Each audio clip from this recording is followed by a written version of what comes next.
So I was just sitting down one day and I thought, okay, it's February, it's almost Valentine. We have merchants who sell items, and then we have consumers who are also making payments and buying stuff. How about we show some items from the retailers, our merchants, on the website and let customers see and buy? And we put that up on our website for Valentine's. And we're just doing this and trying it. It wasn't going well. I think the first year of us doing this, we didn't get an order. All the orders we got were from ourselves, which is us testing that it's working. Patrick, the product manager, I would call him on weekends to check if the app is working because I haven't received any orders. That's how bad it was. And then nobody saw COVID.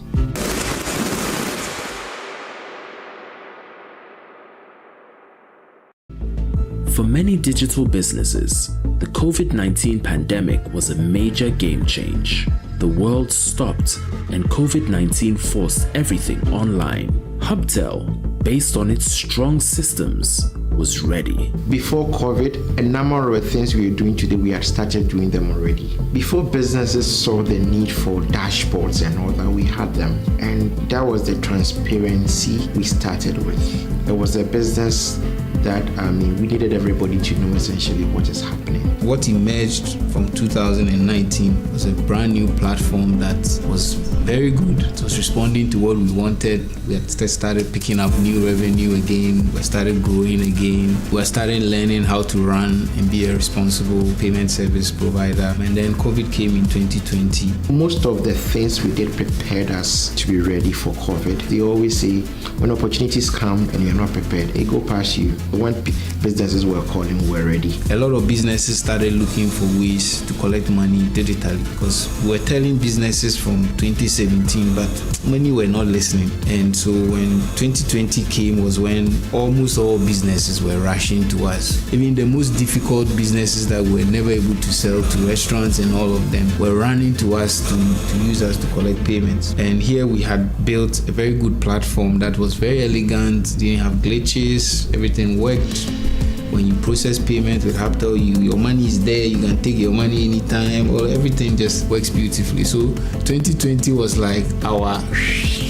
Lockdown allowed skeptics even try it and see that, okay, this works. This can be trusted. It also allowed many of our small business partners who offer essential services continue to operate. For the consumers, it was like you can still get what you want, but in a different way. And the thing about digitalization is this: if it works, it's very addictive. Time is now yours. So that opened up what was possible. For the merchants who previously were not too sure, the pandemic, the lockdown allowed them see why it's time to change. So we got a lot more businesses joining and trying to come onto the platform and offering their services. And so by the time 2020 was over, everybody had seen how simple it is to take payment online. We started building a lot of services for payment processing. The company never looked back. Hubtel processed more than 12% of Ghana's mobile money in 2024 alone. So in 2021, we were introduced to Hubtel by one of their sales representatives. It wasn't easy during the COVID time to connect with our parents. So the Hubtel came in to bridge that gap between parents and the school, thereby making them make payments at the comfort of their homes. They've always been very relatable. So it's not just we give you a service and that's it. Whatever challenges that come with it, they're able to resolve it and almost immediately. So I think that Hubtel is more a partner interested in its own business module as well as ensuring that the services they are rendering to the company is smooth enough. We have about 30 sites, and then with the use of the Hubtel, they're able to design a code, a USSD code for each site. So when money is coming from any site, you can trace the money, and that makes it very easy for us. So over the past 8 to 9 years, they have consistently collaborated with us in providing a reliable support to our customers.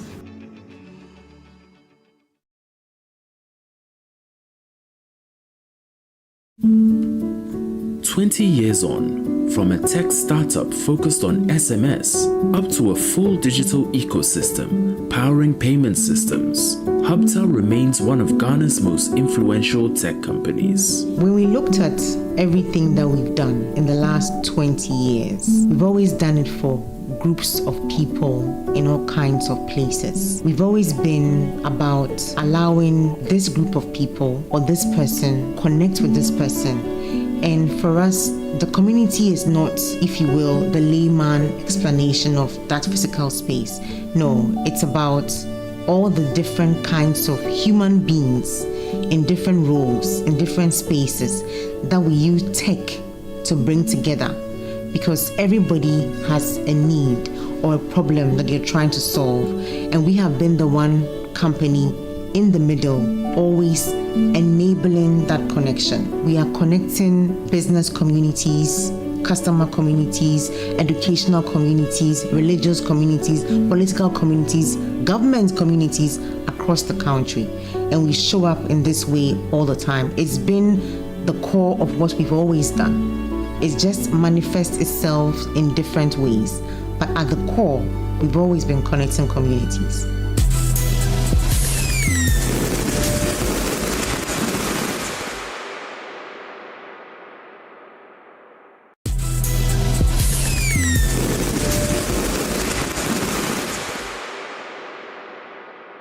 For this 20-year period, we've sort of moved from one point to the other, right? Where our focus really has been just serving the needs of businesses at any point in time. And I think we're doing a good job at that. So you are not limited to what's happening in your storefront, but you have millions of customers from Hubtel and wherever who you'd be able to sell to.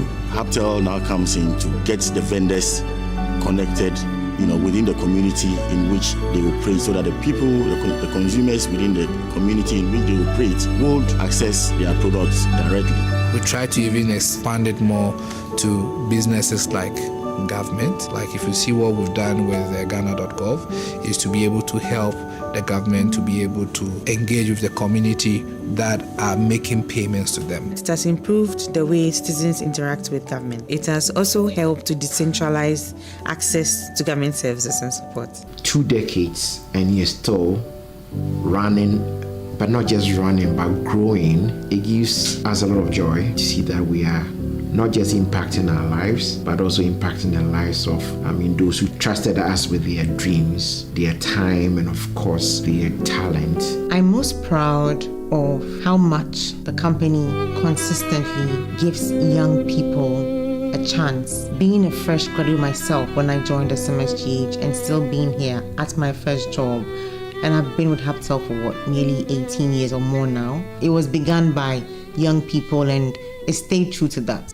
Dear God, tonight I come before you not to ask, but to thank you.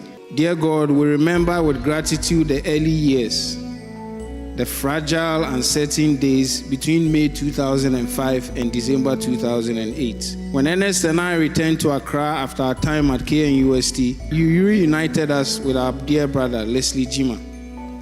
Teaming up with him, you gave us more than just a laptop and a car.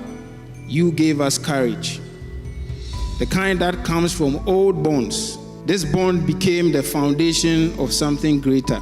This made us give freely of our time, of our tools, of our spirit, of all our energies.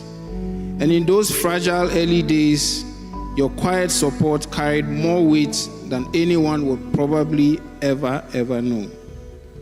Last April, you called Leslie home.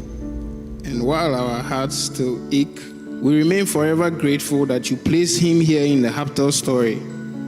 His fingerprints are on the foundation of this company, and his memory will live in everything we continue to build. You allowed us to become a conduit for information and access. Millions of subscribers across Ghana began to experience something new. We were helping build not just a new digital culture, but also preparing Ghana for a new age of digitization. The invitation for the program said 20th anniversary celebration, but tonight we're gathered to celebrate more than an anniversary. We're here to honor a story This story is rooted in and fueled by youthful ambition. It's built on the Ghanaian soil and propelled by relentless innovation. 20 years ago, a group of young men believed that the simplest of technologies, text messages, could transform Ghanaian businesses. That belief led to SMSGH, and later, with great foresight and innovation, became Hubtel. They were not sitting in Silicon Valley or in London. They were right here in Ghana, dreaming in Kumasi and building in Accra, and reshaping one innovation after another. Ladies and gentlemen, in the brother narrative of Ghana's digital transformation, Hubtel's journey is both significant and foundational for several reasons. You guys have done amazing work. Your consistency. Happy anniversary from Sarkodie. Celebration, let's go!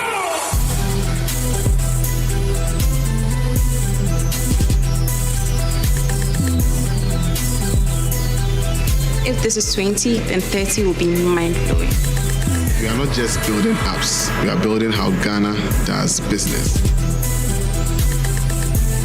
You know, one day people will say, even I will say, I used to work at Hubtel, like it's Apple or Google. The future, I'm excited because we are not only adapting to it, we are actually designing it.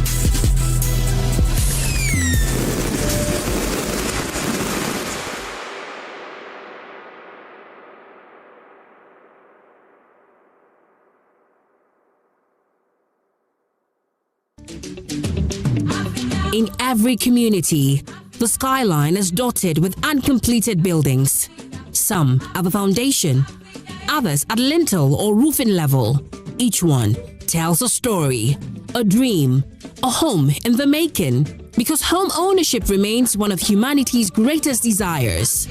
Wherever you are on this journey, whether you're breaking ground, building up, or simply furnishing your space, the EcoBank JoyNews Habitat Fair is designed with you in mind. Join us from Friday, July 25 to Sunday, July 27th at the EcoBank branch, Tema, Community 7 Traffic Light for the EcoBank JoyNews Habitat Fair 2nd Clinic 2025. Let's help turn your home ownership dream into a lived reality. The EcoBank JoyNews Habitat Fair is powered by EcoBank, the Pan-African Bank, and brought to you by Drive EVGH, Drive into a Sustainable Future, Virtual Security Africa, Security for All, Safety and Home Solutions. You think of a door? We have it. Superlock Technologies Limited.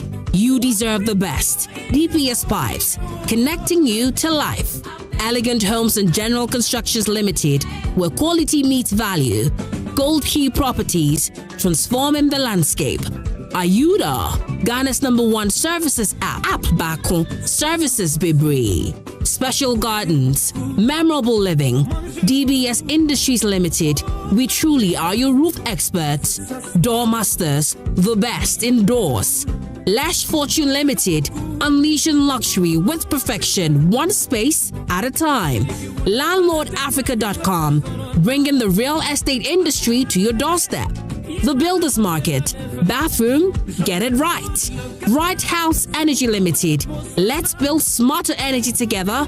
Masters in solar installation. Syntex Tank, Air Strong, Air Tough. Interplast, we make sure water reaches you, even space. Yolband Security, doors protecting lives and properties. Clifton Homes, beautiful homes, wise investments. Western Villas, where dreams meet reality. The EcoBank JoyNews Habitat Fair 2025. Dream it, own it, live it. Cut out the noise. The anger. The hostile opinion. The spin around the issues. The superficial colors and effects. But above all, you can take away the misinformation and fake news. the slander. That misrepresentation. That seeks to draw us back and divide us. That's when.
Bank of Africa, as strong as a group, as close as a partner. Where Duraplas goes, water flows. PS Industries has introduced a new roofing system known as ColorLink Plus. Flamingo paint, simply superior. Syntax tank, are you strong? Are you tough? Cherry Tree Properties. We develop spaces as though we were going to occupy them.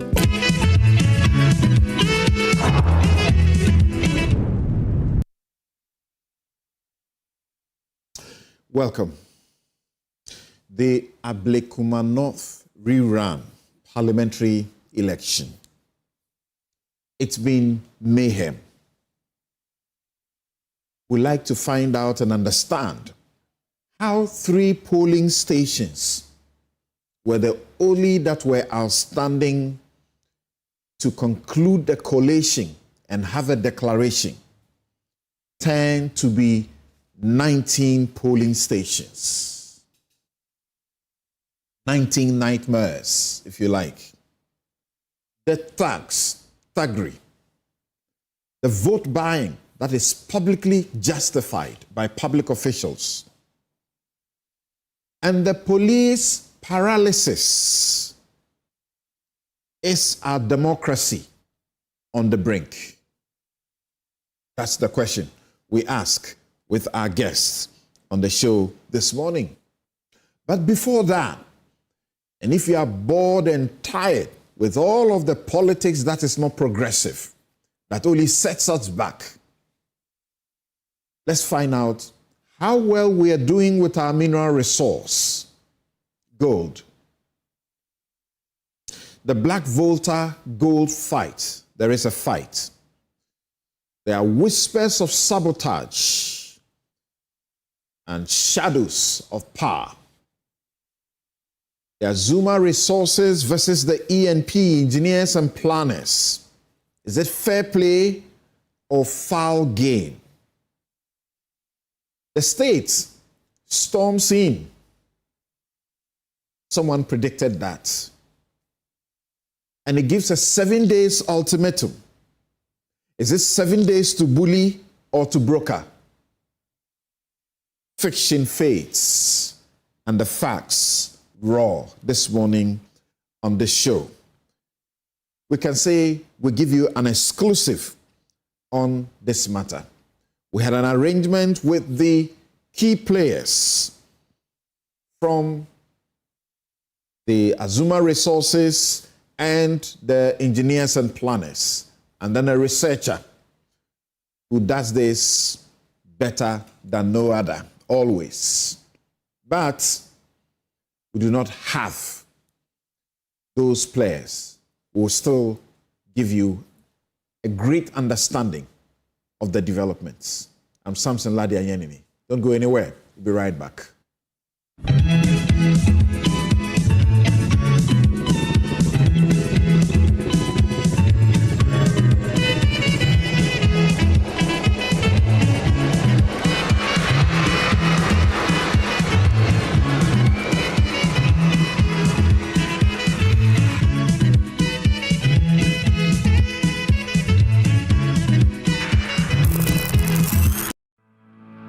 For decades, we have helped businesses connect with their trade partners all over the globe. From Ghana to Burkina Faso, Côte d'Ivoire, Benin, Togo, Senegal, China, Morocco, France, Netherlands, and many other countries.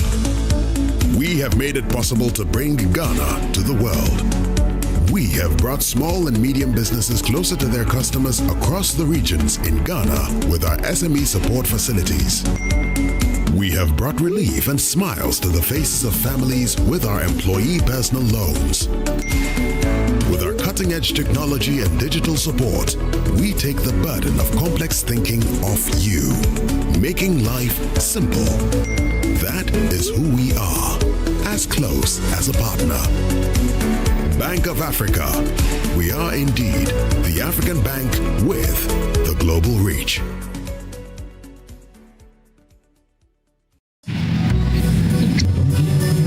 So, Charlie, the deal there, I almost get her.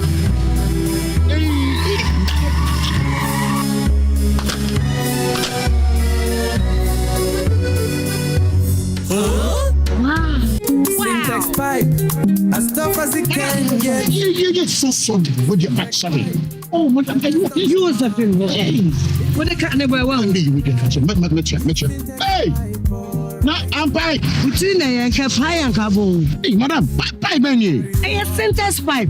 Metono, Omukacham send a one day pa. Say a fee, say a foam. The other pipe we be a yen gum. Syntax pipe. Why, Eliki? Come, madam. From today, Syntax pipe in my pipe. No 2 ways. When you know, pipe ben abe yusu. SINTEX pipe. Syntax pipe. In a water. No hala. She's coming. She's coming.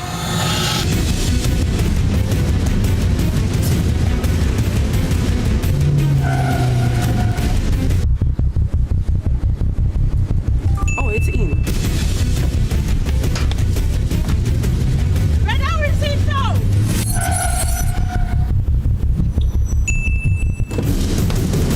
Boss, let's go back.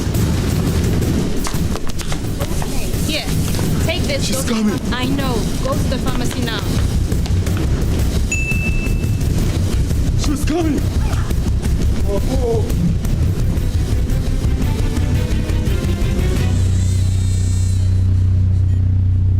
She's here. Pay faster, pay safer, and pay easy with Momo app. Download now and pay with the QR code, merchant ID, and so much more.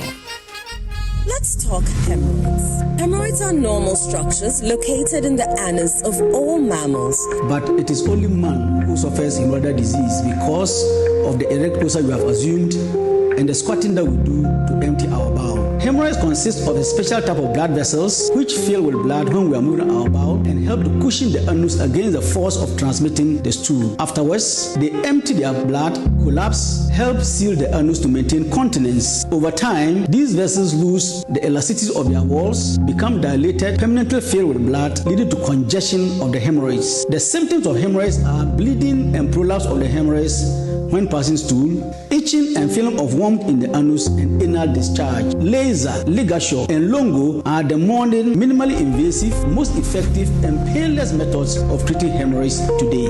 Winterba Hospital, first Ghana Colorectal Center, in to serve a peculiar health need.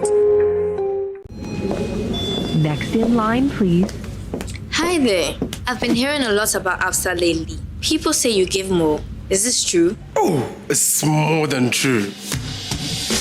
See, your rich auntie gets more from ABSA. Your childhood friend gets more from ABSA. Your favorite uncle gets more from ABSA. Your roommates gets more from ABSA. Digital solutions get more from ABSA. Rewards be free get more from ABSA. 5-star treatment get more from ABSA. Preferential rate get more from ABSA. Easy banking and no ane ABSA. Instant loans and no ane ABSA. Bank pocket party and no ane ABSA. FTK account and get more from ABSA. Yes! Join thousands of ABSA customers enjoying priority treatment, preferential rates, amazing rewards, and seamless digital solutions to help you write the next big chapter of your story. Sign up for an ABSA account today and get more. Your story matters. ABSA.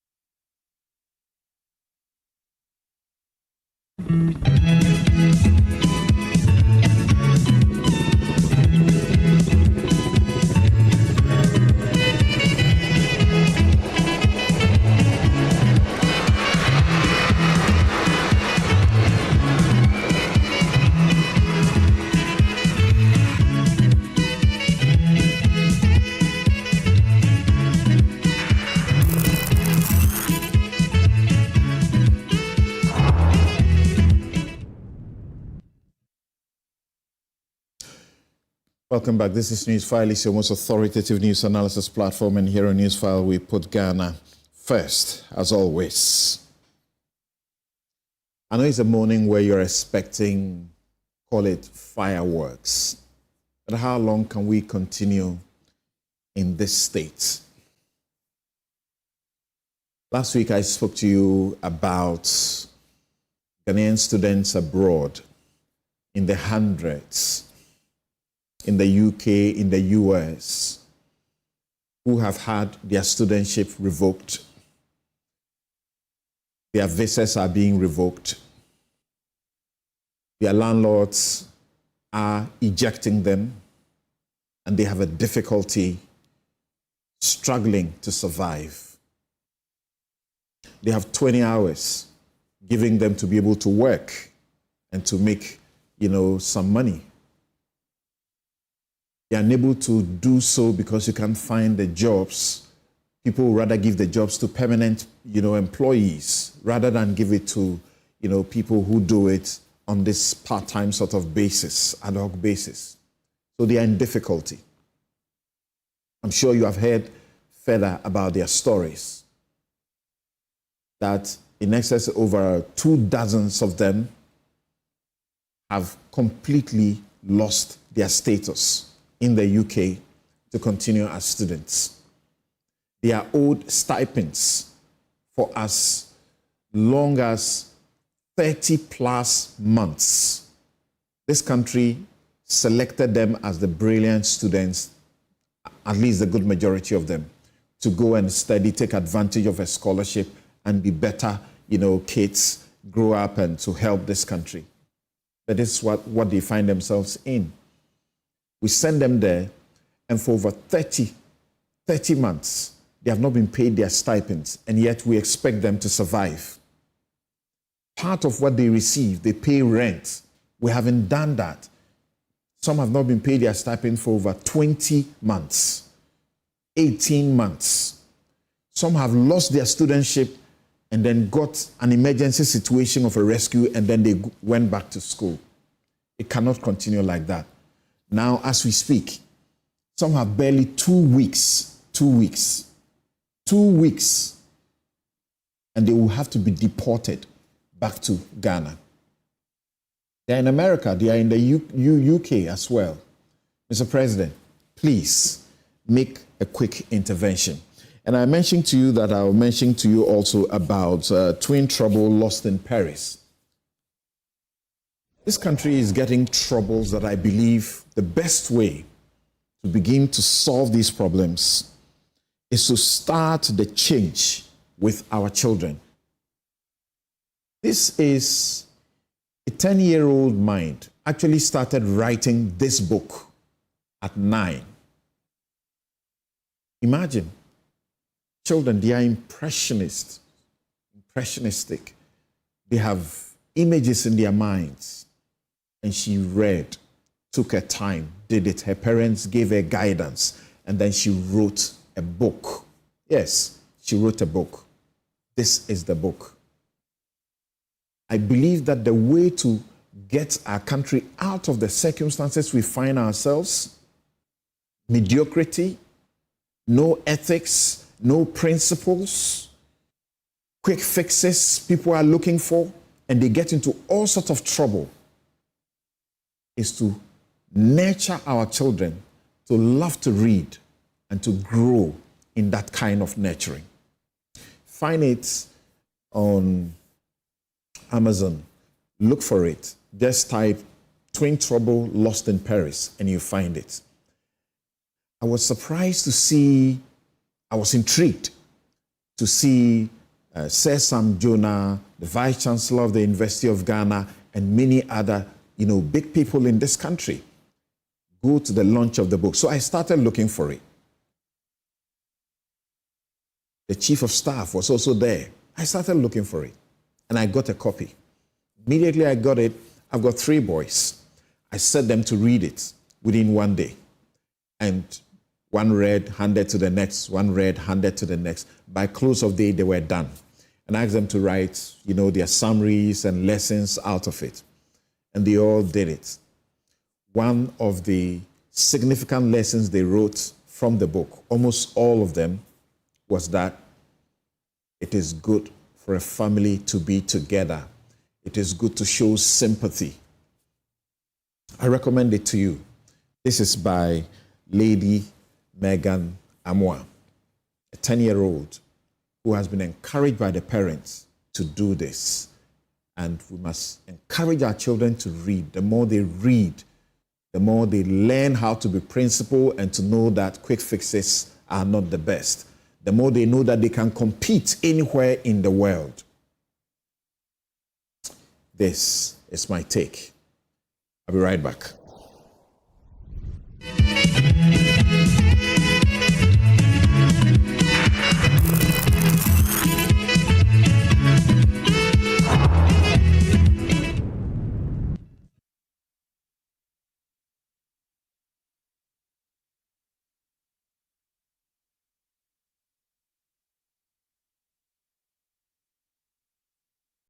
Yeah, Bongo. Hey, again.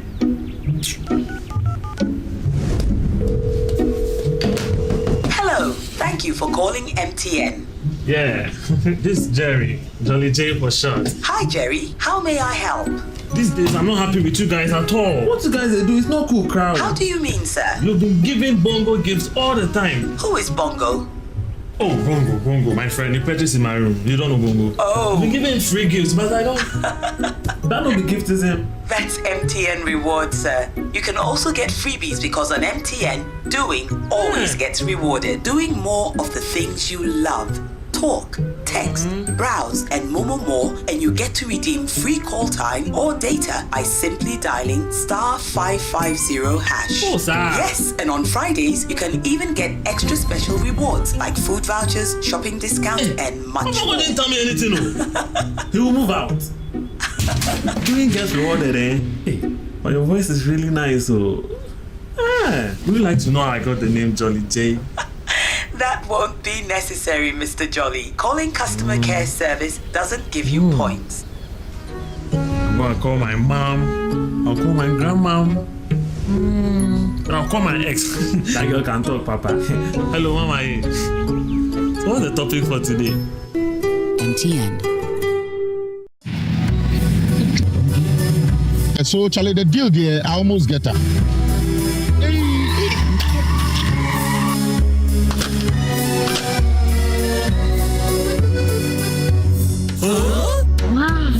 Syntax pipe, as tough as it can get. You get so sorry with your back, sorry. Oh, what are you was that thing? What the cat never won. You can catch it. Hey! Now, I'm pipe. Between and Kafai and Cabo. Hey, madam, pipe, man. I syntax pipe. Metono, Omukacham send a one day pa. Say a fee, say a foam. The other pipe we be a yen gum. Syntax pipe. Why only key? Hi, madam. From today, syntax pipe in my pipe. No 2 ways. When you know, pipe ben abe use. SINTEX pipe. Syntax pipe. No, hala. Have you been to Aqua Safari lately? Let me share my experience with you at the new Aqua Safari Resort. When you arrive, you're greeted by warm smiles and introduced to your 24-hour butler who already has your itinerary sorted. Enjoy water sports activities like jet ski rides, kayaking, water sliding, flyboarding, and castnet fishing. You can even have your lunch here on the boat cruise. Experience horseback riding, tennis, and some golfing amongst a host of other activities. Let the tour guides take you through the sceneries of the Volta River, the mangrove forest, the friendliness of the animals, local and exotic birds, while you pet and feed them. You can have this large space for your conferences, corporate retreats, and so many activities as part of the package. We chose to have our breakfast with a beautiful sunrise right in front of our cabin. We had an amazing experience and I can't wait to return for more. Visit Aqua Safari Eco Resort in Ghana, bringing you closer to nature.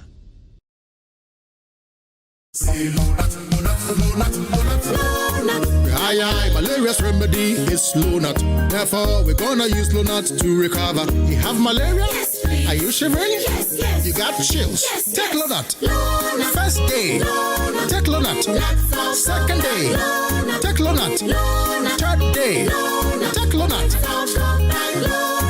at all. Lonat scatter malaria. Lonat ide scatter malaria. This advert is FDA approved. Having gone to Translight Solar, really, it's been one wonderful experience. Since the system was installed in my house, my daytime could be somewhere around 20 cedis. And so I've seen a marked reduction in my bills. And because of that, I am not paying as much as I used to do when I was relying solely on the national grid. My house has now become the city on the hill. With this current doomsaw, anytime my area is off, my house is well lit. Everything is on point. And I can get as much as 13 to 14 hours with my ACs and everything working perfectly well. So I can say, as for Translight, they are the truth, the way, and the light. You have to speak to Translight today. In fact, speak to them now, right now. Translight Solar. Now let me tell you why you should choose Safari Valley as your conference destination. The new conference building combines modern amenities with the tranquility of nature, providing the perfect backdrop for your next seminar and corporate retreat. The only conference destination with so many activities. You don't have to travel to visit your tennis club, the gym, or the stables. They have it all. Enjoy this rooftop viewing deck, basking in the sunlight with the sight of wild animals roaming freely in their natural habitat. At my break, I'm able to practice my putting. It's a unique experience that sparks creativity and rejuvenates the mind. Visit Safari Valley Eco Resort in Ghana, bringing you closer to nature.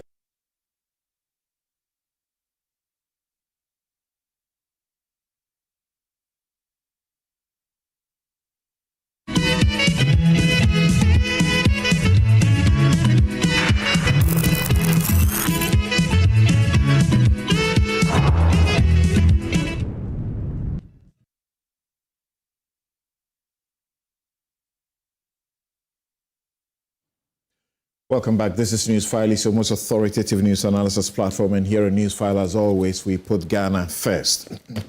So as I told you, yes, we will canvass the issues that happened yesterday from the 19 polling station rerun for the Ablekuma parliamentary elections for you.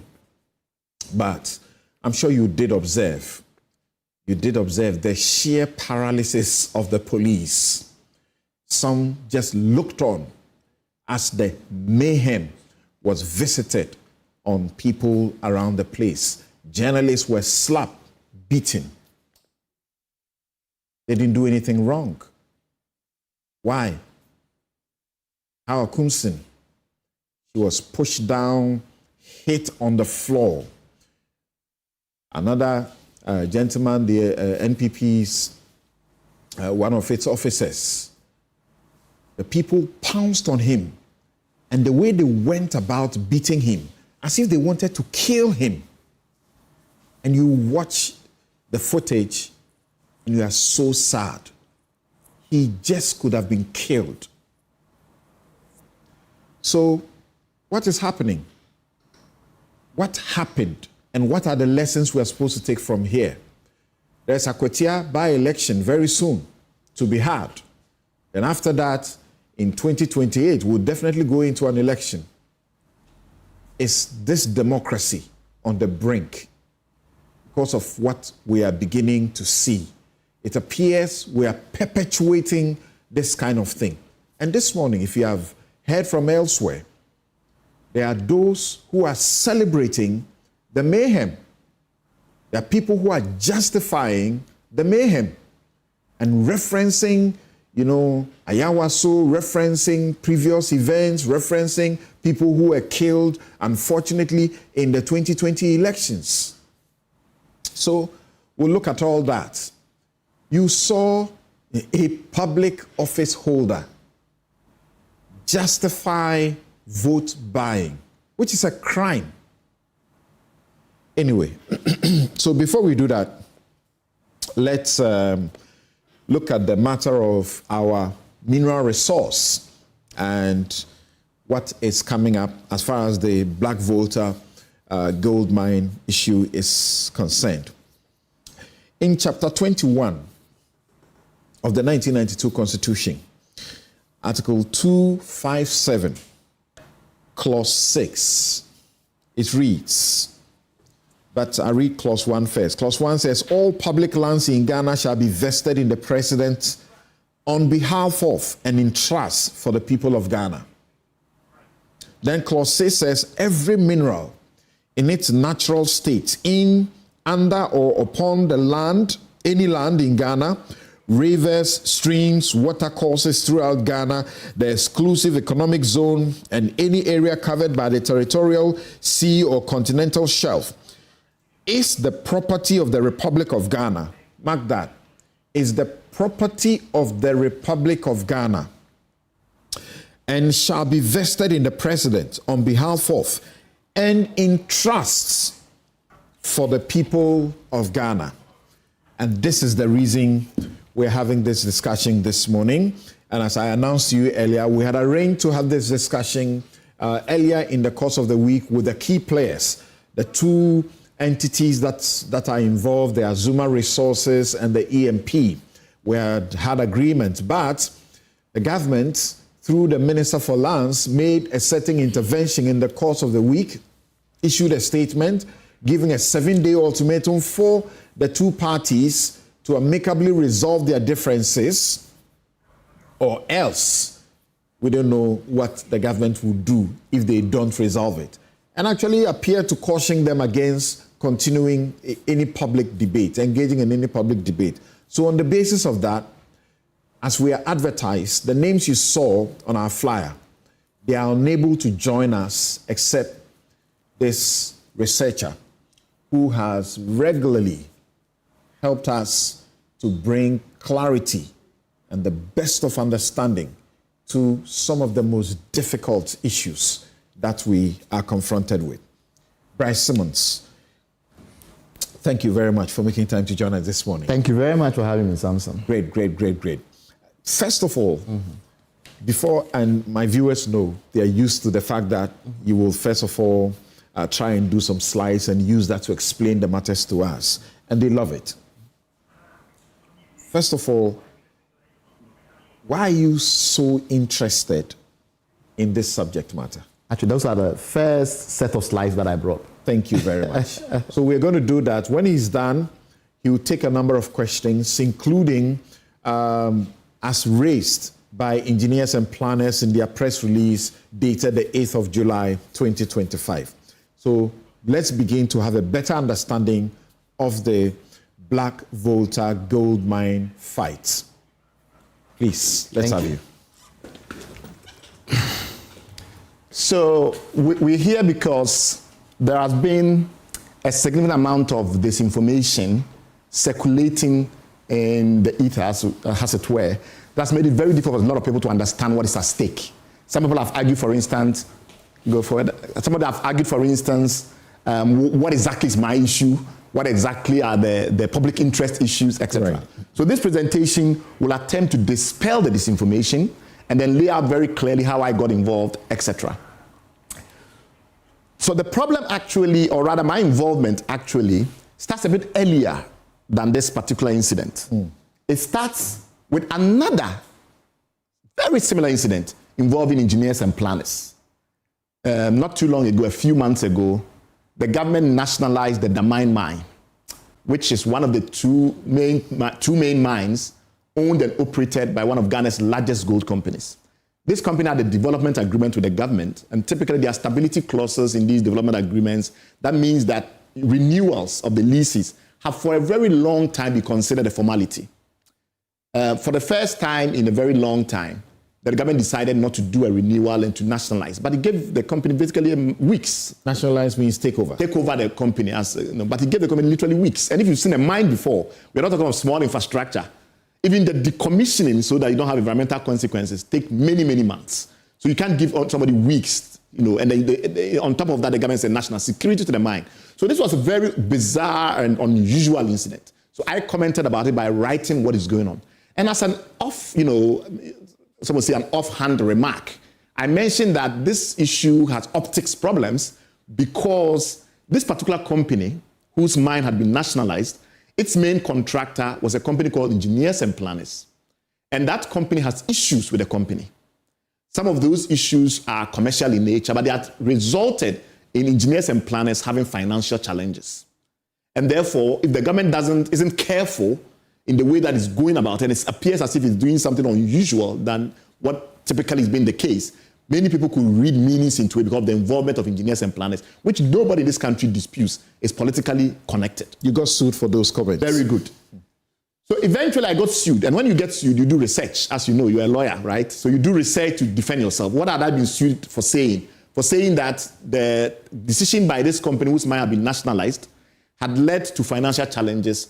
There had been financial challenges at engineers and planners because that company had taken decisions, including suspension of mining services, for which EMP is paid to deliver, and therefore any such suspension will have had financial consequence for EMP, etc.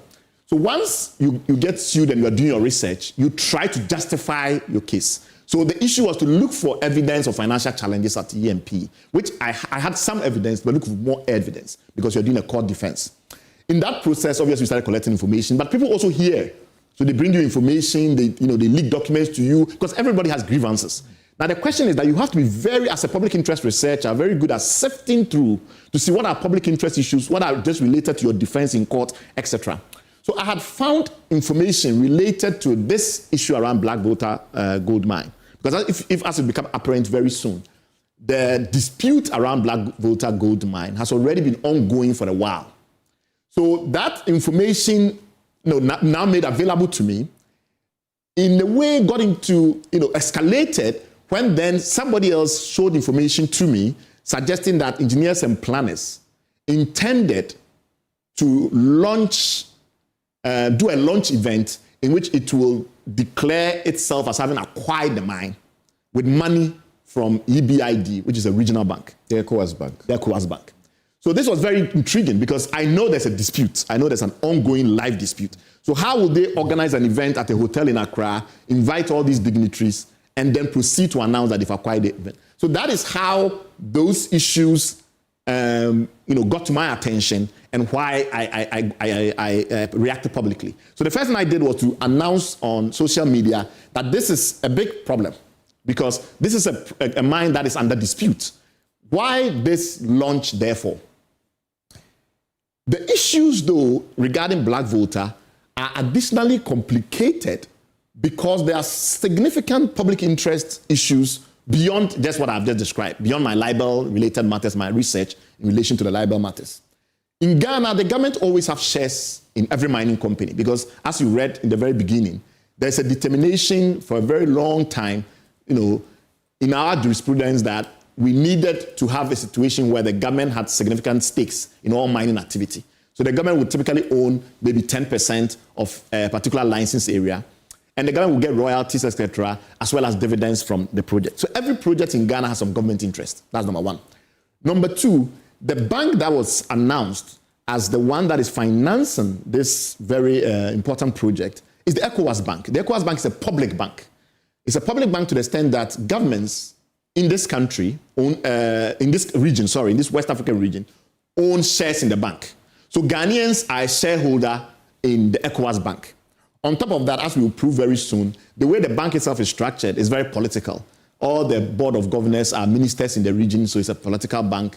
It's also a policy bank. And then underneath them is a board of directors, and all of them are senior civil servants. So in Ghana, there's a gentleman at the Ministry of Finance called Mr. Akest, who is our representative on the board of directors. Every one of them is a senior civil servant. So the decisions that the board have taken, you cannot deny that if the board of directors of ECOWAS Bank has approved this, political exposure or political influence is possible. We are not saying that that is the determinative factor, but we're saying that because a political bank is a policy bank and its goal is not primarily profit but to spur development, we are interested in anything ECOWAS Bank does. We do evaluations for World Bank projects in Ghana, IFC, Afrexim Bank. These are all policy banks, and they are politically exposed. And for that reason, it doesn't make sense to argue that transactions involving the ECOWAS Bank are purely private.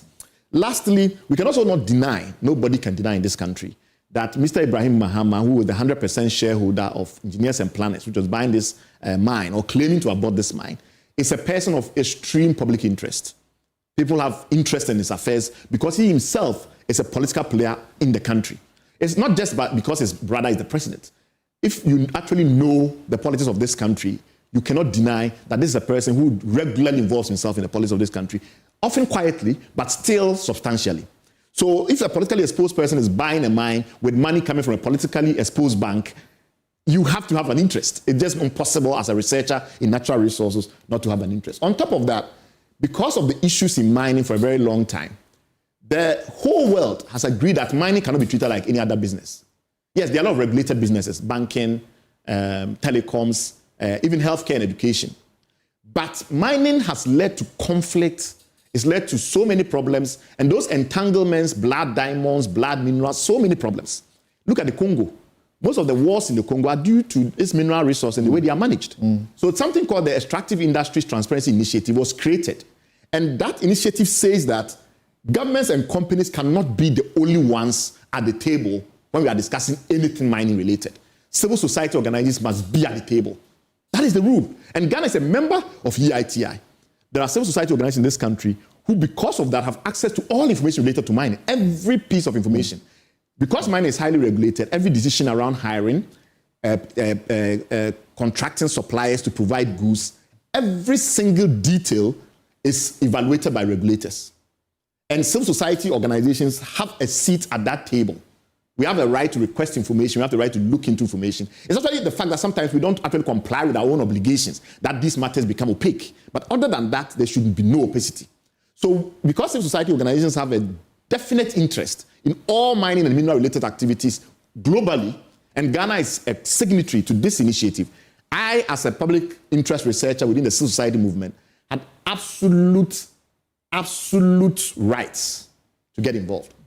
Thirdly, engineers and planners itself, in its own statements, in its own submissions to the arbitration process in London, which I'll get to in a minute, in its own declamations in court in Ghana in relation to this issue, have made it very clear that this is a very politicized project. If you read the statement that they issued when I started commenting about this subject, they were very clear that it's the Minerals Commission itself that have given them a no objection letter to go ahead and take over the mine. Is the Minerals Commission a private organization? It's a state institution. Correct. On top of that, they've made it very clear that they will go ahead and acquire the mine, whether or not the shareholders agree. We will come to that in a minute. Now, if you live in a country where expropriation is not in our laws, we don't allow expropriation without compensation, except under very well-defined, on very well-defined grounds. For a private company to declare that because they have a no objection letter from the Minerals Commission, they will go ahead and do a transaction without the involvement of their shareholder, tells you that there's a political undertone. Because why would the government give them that no objection letter in the face of these disputes? All of that, therefore, means that it was very important that the fact that the ECOWAS Bank had come in, the ECOWAS Bank board chair is a Ghanaian. He has a history of working in the Ghanaian public sector. He used to be at ARB Apex quite a while ago. The current rotating chair of governors is our own finance minister, joined just a few months ago, took over just a few months ago. All the board members are his colleague politicians in the region. All the board of directors of the ECOWAS Bank are civil servants under the control of politicians. ECOWAS Bank does not have an independent governance body, an ombudsman like you see in other multilateral development banks that I can go and complain to if I have an issue. If I have an issue with the World Bank, there's the IEG group. We've been doing all manner of reviews about World Bank projects in Ghana, and I've written extensively, probably the person who has written the most about World Bank projects in a single country in the world. But we have information from every World Bank project because that's a requirement. ECOWAS Bank doesn't have that. So there's a lot of transparency issues when it comes to ECOWAS Bank and such a transaction. Therefore, we have an interest to make sure that underneath it, there aren't any political problems or political influence, etc. And that is why I got involved. So having explained in great detail why I got involved, we now get to some issues around the ECOWAS Bank decision to enter. ECOWAS Bank was entering, and I knew this for a fact, when it already had a history with the project.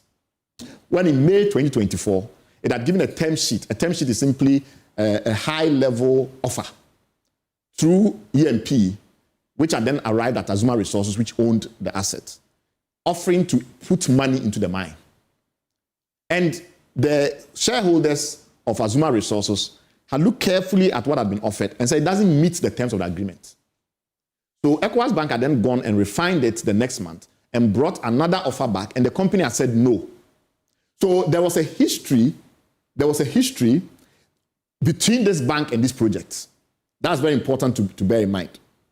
We also know that long after that, and just before these matters exploded in the public limelight, and when this company, the shareholders, got wind of what was happening, they had written to ECOWAS Bank, telling ECOWAS Bank that they are not involved in any transaction and the rest of it. Now, if you have such live disputes, you have a history of the project and understand, therefore, that there is concern about the shareholders. You've dealt with shareholders telling you no before. Then you go behind them, work with the one trying to acquire the mine, fly into Ghana, stage a champagne-fueled event, issue public statements of your support, and then declare that the board of directors has approved the loan. For the board of directors to approve the loan, a number of very critical issues then arise. First, under the rules of the ECOWAS Bank, when you make an application for money, there are a lot of documents you need to submit. Those documents are to facilitate due diligence. Mining is a special category across the world in all banking jurisdictions, especially in the respect of multilateral development banks, such as ECOWAS Bank. Why? Because often the environmental, social, and governance standards are very, very, very high. So you have to do a whole bunch of due diligence, etc. on it. Now, how do you do due diligence when the owner of the assets, who is the one who has all the information and the likes of it, is not participating? Who are you asking critical questions and the likes of it?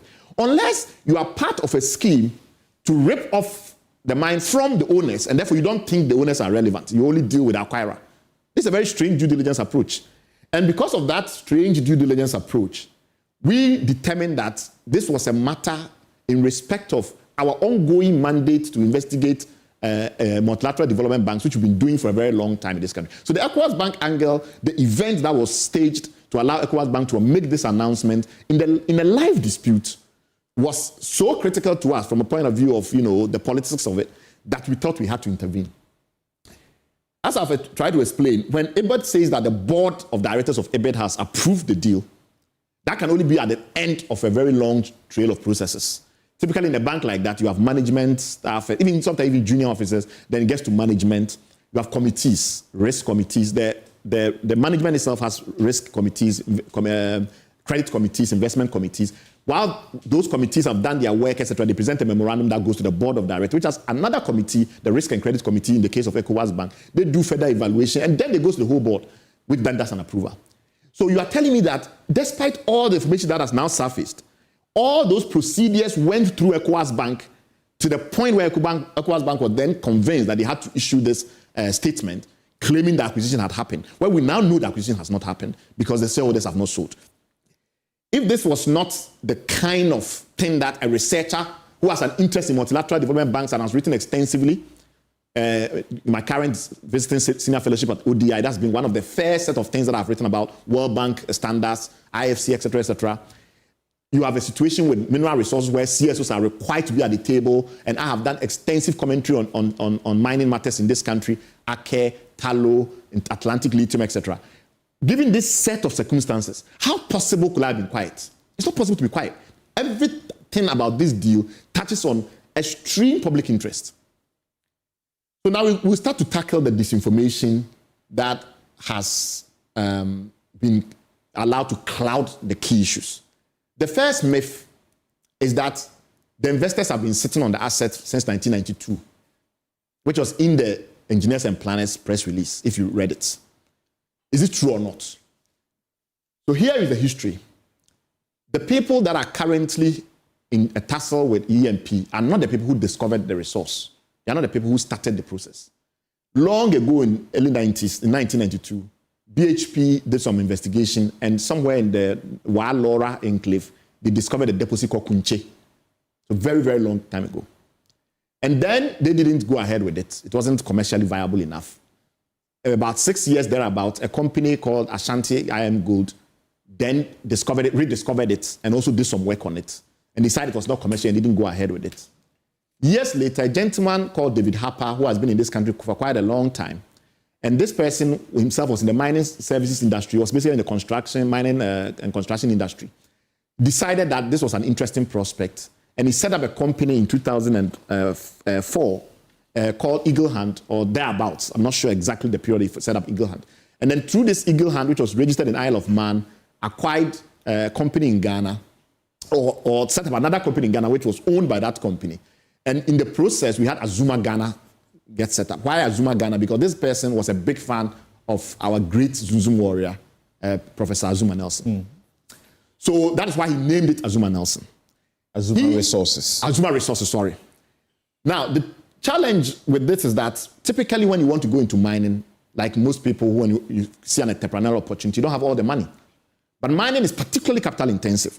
So the process, and it takes a long time to actually develop a mine. So the process has been that you start, and as you move along, you bring money in as the project is de-risked, as more gold is found, and it's discovered that you can remove that gold at a reasonable cost and sell the gold and make profits. So in that process, they discovered that they didn't obviously have the resources, and they had to find the resources. To do that, they had to go to the Australian stock market because it's not easy to get banks in Ghana to loan you for a project that takes 20 years. And I'll come to that also in a minute. So usually it's very difficult if you want to get into a large-scale mining to just move in and with all your money and capital just build a mine. It almost never works. The exploration, the prospecting, all of these things take time.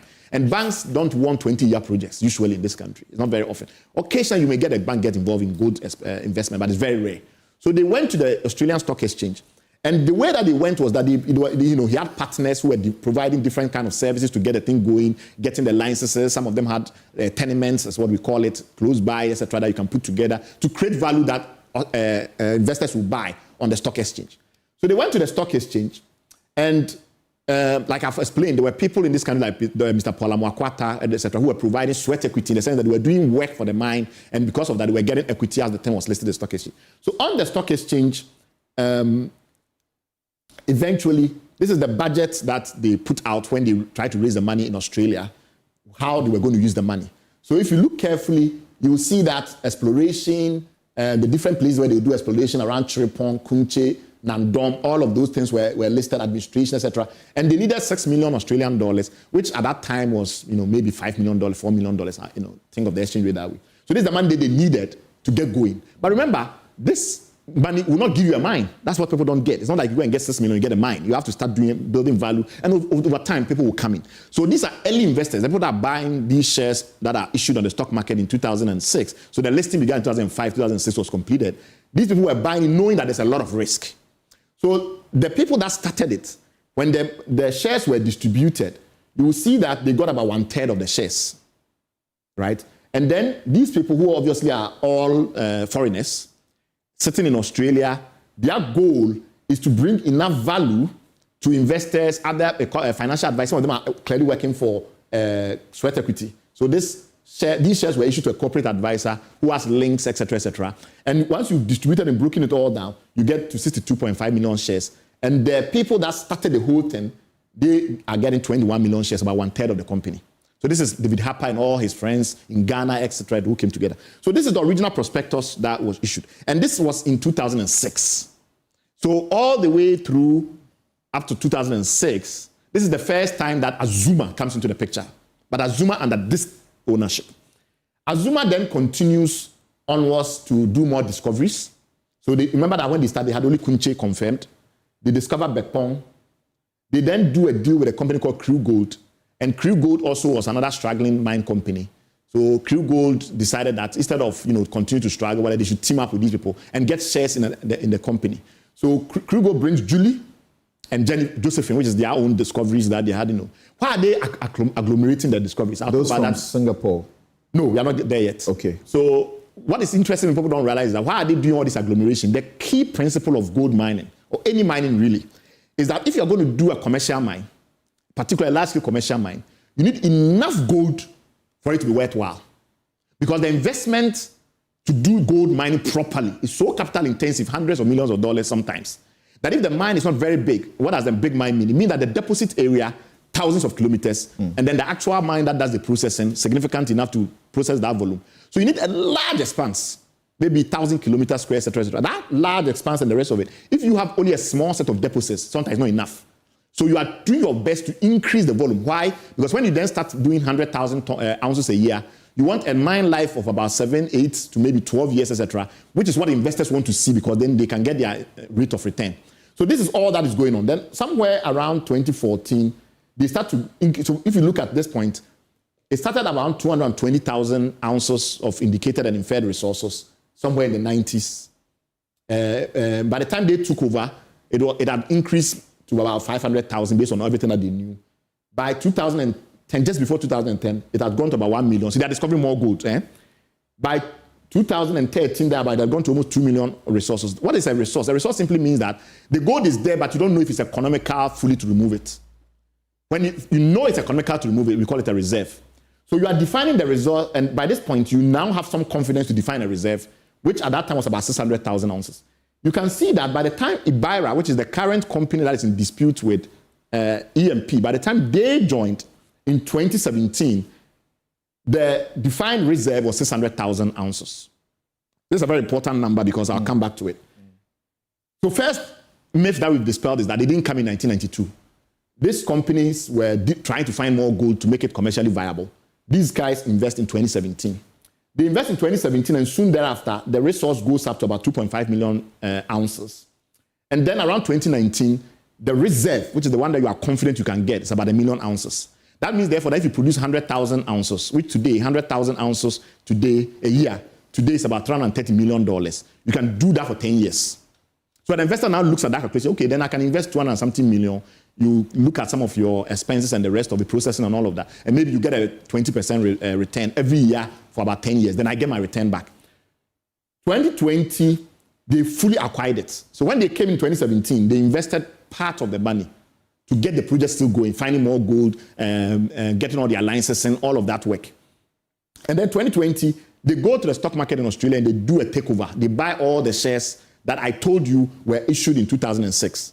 So it's basically 14 years later that this company now becomes the full owner of Azumah Resources. And this company is called Ibaira Capital, which I'll come into in a minute. They set up a special company. Primary investor, that's the primary investor. It's a fund. Of the business. It's a fund. All right. So Ibaira sets up a special purpose vehicle called Ibaira.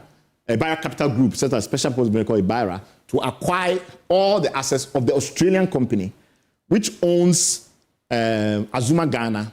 But that Australian company that owns Azumah Ghana didn't own Azumah Ghana alone. As I've told you, there are other people that come in and the rest of it. So by that time, they set up another fund called IGIC, based in Singapore, which then took the rest of the assets, the rest of the shares, so that this company, Ibaira, now owns 100%. So when you see IGIC, when you see Azumah Resources Australia, as the shareholders of the Ghana entity, know that Ibaira owns both of them. That's right. And then there were other projects, as I've told you, it's all about skills. You are looking for projects all the time. So there were other projects we call the Sankofa Gold Prospect, which were owned by two other different companies. And Sankofa is part of this particular agreement. It's part of this particular agreement. It's part of it's not only the Black Volta. It's not only the Black Volta. Right. And so the two companies are Upwest and Phoenix. And Upwest and Phoenix, as I'll show you in a minute, were also owned by Ibaira. So through the Azumah Resources. And then by the time that we get to 2022, when they are really getting ready to build a mine because they think they have enough resources, they are hit 1.4 million ounces.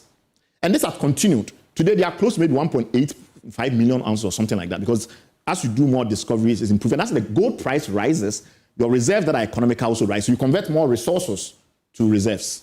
And the resource now, I think about 3.7 million or something like that. I have to double check. So all the resources that are convertible to reserves, that as you can mine profitably, will also increase as the price stays high. So this was a very detailed history just to dispel the myth that they just came in and blah, blah, blah, and they have not spent any money. Also, they have spent about $40 million throughout the process to do the further work that will take the mine to the level of resource that is profitable. So this is all very important. Now, what is critical for people to bear in mind is that the gold industry or mineral exploration, prospecting, production, etc., is difficult and it's expensive and it's time-consuming everywhere. This is S&P Global's analysis of the average time it takes from discovering a resource or discovering some gold sitting somewhere and then being able to produce it profitably and sell. And if you look at it carefully, you'll see that the average in the world is 15.7 years. In Ghana, we have a mine called Akwase. Akwase was discovered, the main ore body, the main kind of deposit, was discovered in the 90s. And it was only, I think, around 2011 that the company called Viking made strenuous effort to try and develop it. They ended up not being able to build, do all the things that they need to do to be able to set up a commercial mine. And they sold it to the Chinese in 2015. So that is almost 20 years later, right? They sold it to the Chinese in 2015. The Chinese company was supposed to pay $10 million, some in cash, some in royalties, a whole bunch of complex arrangement. That money was not paid. So I think around 2017 or so, they took the Chinese company to court. It was only in 2023, from 2015 that they sold the tenant. It was only 8 years later in 2023 that they managed to sort out that problem with the Chinese company. And that project is now about to be mined, and there's a lot of concern because the locals are calling the Chinese galamseyers and things like that. How long has that taken? Over 30 years. And that's Akwasi, and the Viking story that we know. The same Chinese company owns Akroma and things like that. So it's not surprising that it takes you a long time. Why? The fundamental principle is that you need to aggregate the mine to an optimal size. If you don't have enough resource, you don't build a big mine there to mine and raise a lot of money to mine. It doesn't make sense. And that is partly the reason why, and obviously the infrastructure that you need in order to establish that you have a significant mine is why we have a lot of galamsey, one of the reasons. Because when you think of the model mine that the Minerals Commission has, what you need to do, very expensive. You are supposed to even have a clinic on the ground. And then you think of all the engineering, etc., that they require.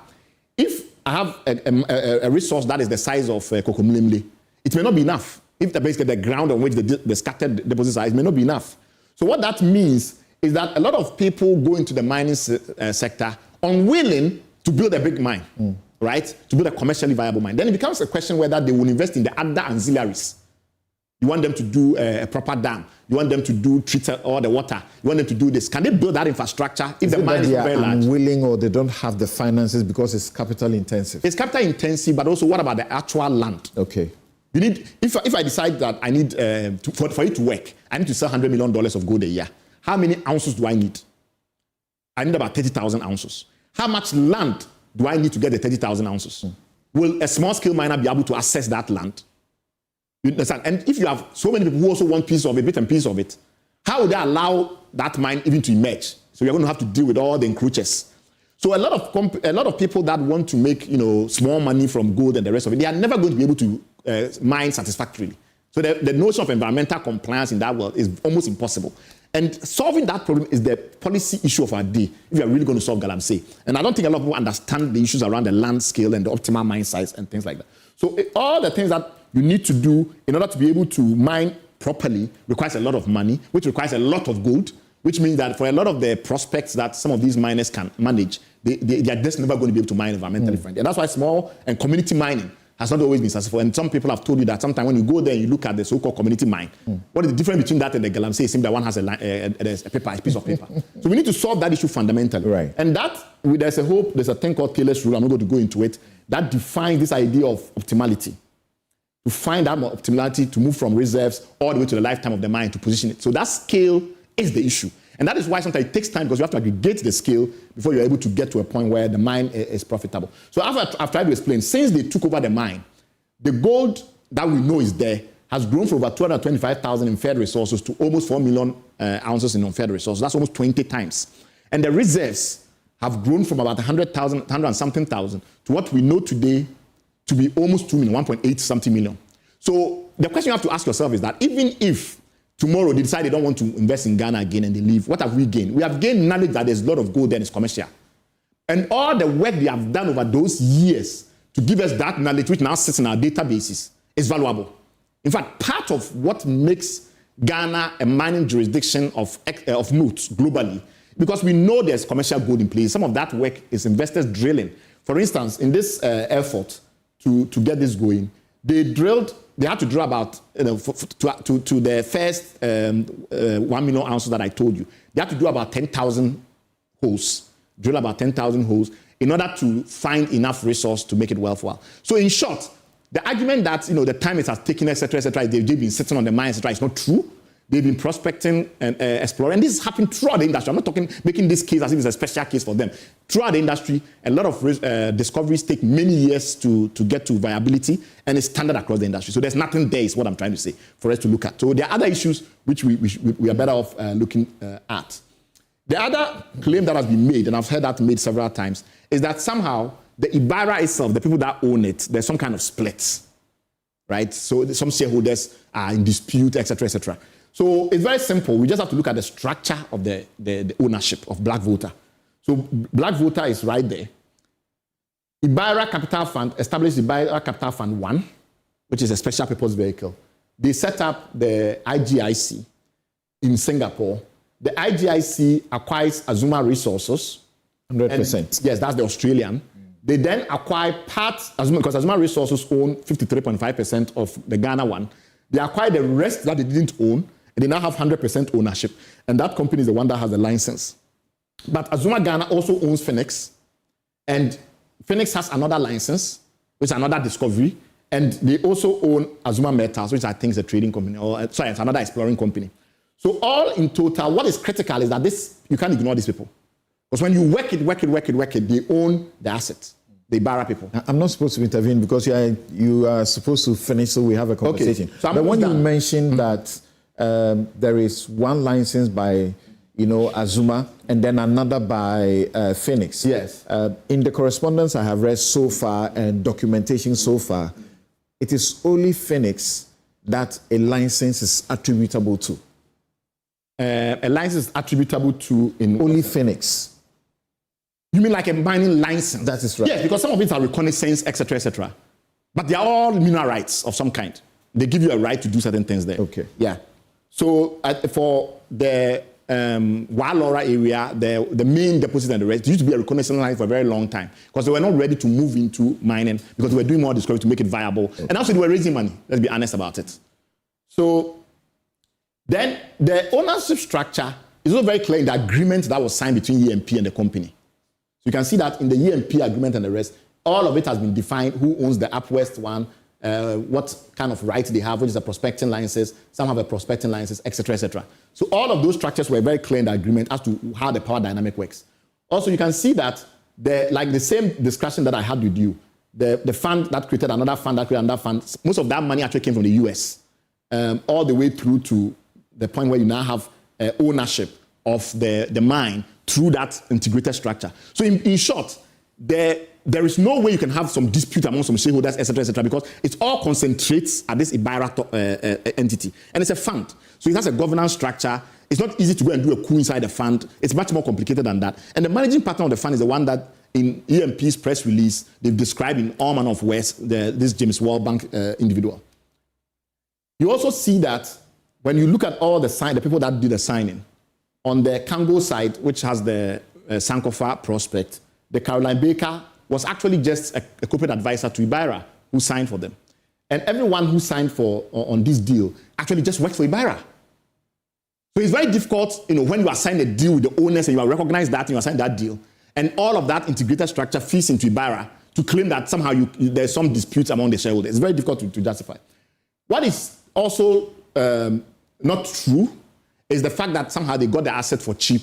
They've done no investment and they are trying to flip it to EMP for 100 million.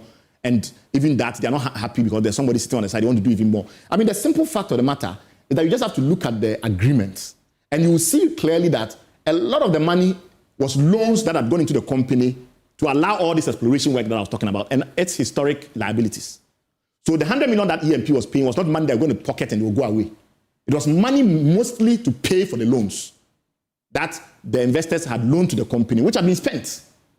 So they were just recovering the liabilities that they had incurred in that journey. And some of that spending before they came in of almost 80 million, those investors more or less lost money. Because on the stock exchange, yes, they didn't buy it at 80 million or whatever, that those investors up to the point where they did the full acquisition had spent. So a lot of money had gone into it. Some investors had lost money and left. And these people then come in 2020 and spend more money, but they also inherit the liabilities. So the 100 million is not something they're going to pocket and go away. Okay. The other critical structure... The agreement is very clear that EMP also assumes assets and liabilities. Very good. Debt. It actually uses the word debt. Yes, and much of that is to go to fund the mine. Okay. Because they're still not done. Right. They've done all this exploration, but now you have to spend almost $200 million to do the further work that will make the mine possible. So when EMP comes on board, it cannot just simply give them 100 million, your debt and everything, go away, you don't make any profit, and that is it.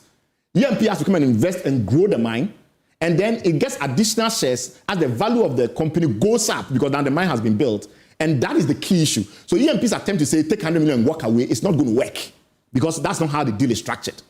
The deal is structured in such a manner that EMP comes in, assumes the current liabilities and gets some shares, 1/3 each. And then as he builds the mine, the shares vest in EMP based on new shares issued. So it's a journey that they want to go with EMP on this. EMP adds value, the mine, the whole asset increases, EMP's ownership increases, 1/3, 1/3, 1/3. So EMP saying, I've got money from ECOWAS Bank, take it and walk out. It's never going to work, except they change the commercial intent that they brought to the agreement. Because the initial commercial intent was not like that. Okay. So the $100 million that EBIT was going to provide, and the $130 million that they are talking about, etc., will not do more than just simply pay the existing liabilities in the company. You still need to raise, at least in my view, working capital, construction, etc., at least another $200 million. Okay. If you are going to go and collect $100 million from EBIT to give to someone to clear existing liabilities and raise another $200 million, etc., that person wants profit on their initial investments, and therefore they want additional participation. So that's one issue. So it's very difficult for EBIT to come in, give $100 million to EMP to give to the company, and the matter closes. It will not work because the company wants to now make returns. You see what I mean? So that's the first problem. Right. The second problem is that even after EBIT has given money, that doesn't fund the mine. You need to get almost another $200 million to fund the mine. So, and we know EBIT's capital structure. We know the size of deals it typically makes. You need to bring in other investors, which is why you cannot throw mark at the project. If you throw too much mark at the project, investors will not come in to invest the money and go for it. And that is also why the case has been made that if we are not careful and it looks as if we have just strong-armed and taken that deal out of them, it might get difficult for the mine to ever be developed. And this is a part of Ghana, which is a new frontier for gold mining, Upper West. They didn't used to be known for gold mining. That's right. And now we are opening that up for them to also get jobs, potentially if it's mined environmentally sound, in an environmentally sound manner, for them to also get economic activity that is really good. So all these are very critical issues. Then the issue about where the split idea is coming from. Remember the earlier structure I told you. The mine was owned by Azumah Australia, majority share owned. Then they bought Azumah Australia in Australia, in the stock market, the ASX. Then there were some people who also owned some part of the mine. So they created another fund in Singapore and bought the rest. And now they own 100%. In fact, if you look at the agreement, there are 6 different entities. Very good. That EMP enters into the contract with. But you will obviously find eventually that you are dealing with ARA, which is Australia, and the IGIC. Very good. Right. And IGIC, as I said, was also owned by Ibara. Okay. But Azumah Ghana is a Ghana entity. It stands on its own. So even though you have these shareholders, you need to have human beings as directors in the company. That's correct. Good. Now, that is where the challenge starts to emerge, where the issue around the so-called boardroom split and things like that, which is accurate, start to come in. What happened was that here are the directors of the company as at now, right? This is very important.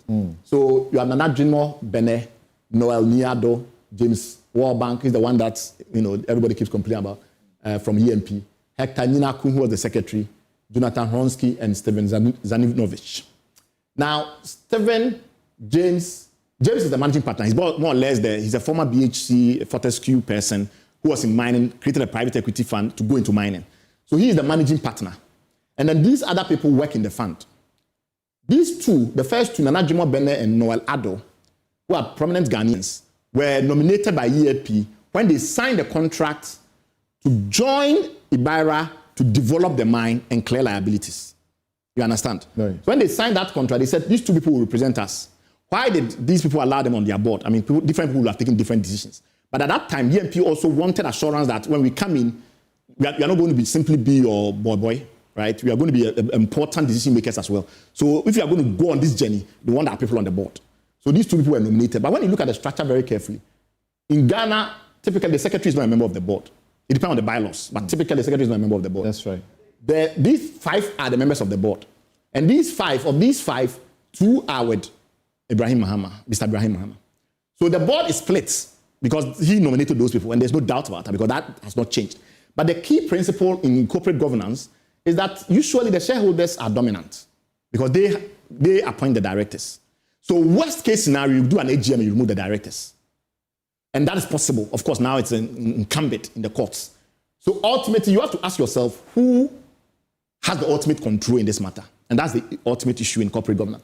The other issue is that because of the way the thing was set up, and EMP was now responsible for the technical, because remember that the whole point was that EMP comes as a strategic partner. Right. That's the technical work, help raise money, and and let's not mince words.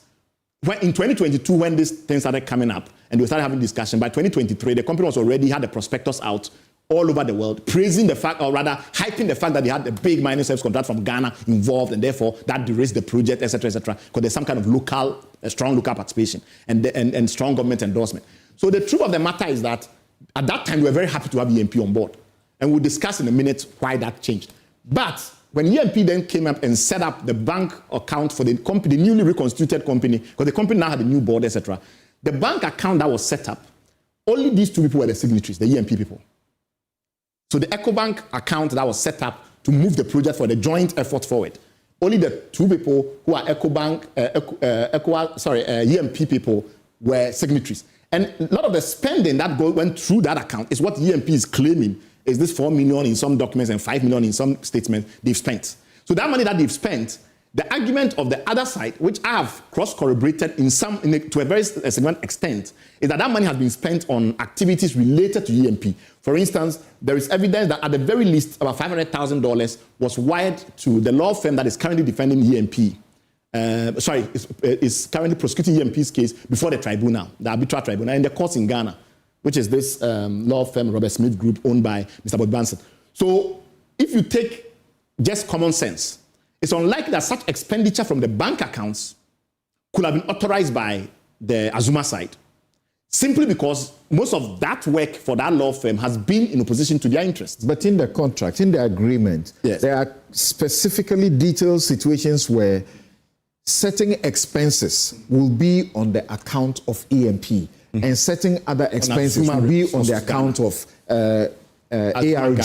Very good. Now the challenge is that the ARG account was controlled by EMP. So when EMP said we spent this amount of money, they dispute that was spent in their benefits. Because that's most of those expenses that they have been able to reconcile, and I've seen some of those banking documents because we are also insiders in the bank.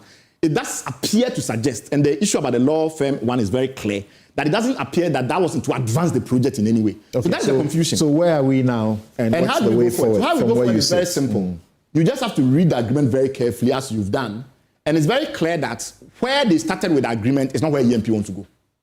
Where they started with the agreement is that clear the liabilities that we have, almost 100 million, bring about 160 to 200 million more, depending on how it goes, an estimate. And based on that, we build the mine. But you build the mine. You enter into an EPC contract with the company to build the mine because they want to tie you to the cost. So when you say this is the cost, etc., you execute on that cost. And then secondly, they want you to do the civil works, obviously related to the mine. Now, if all of those things are done, you get shares as it progresses. That's basically the deal. So my view is that EMP has changed mind about that structure, probably because there's no more trust and the relation is not good. So if that's the case, they need a new agreement. Because the company purposed to have terminated the agreement in December of 2024. And I've written to you, which we've seen, that they send you that temptation. But before then, you had gone to arbitration to try and preempt it. But in the arbitration, you don't preempt termination and arbitration. In Ghana, you get an injunction, but that injunction just preserves the status quo. The injunction cannot force the company to continue to deal with you. It just simply freezes the situation as it is. But to go forward and build a mine and raise money and all of those things, there has to be a new agreement.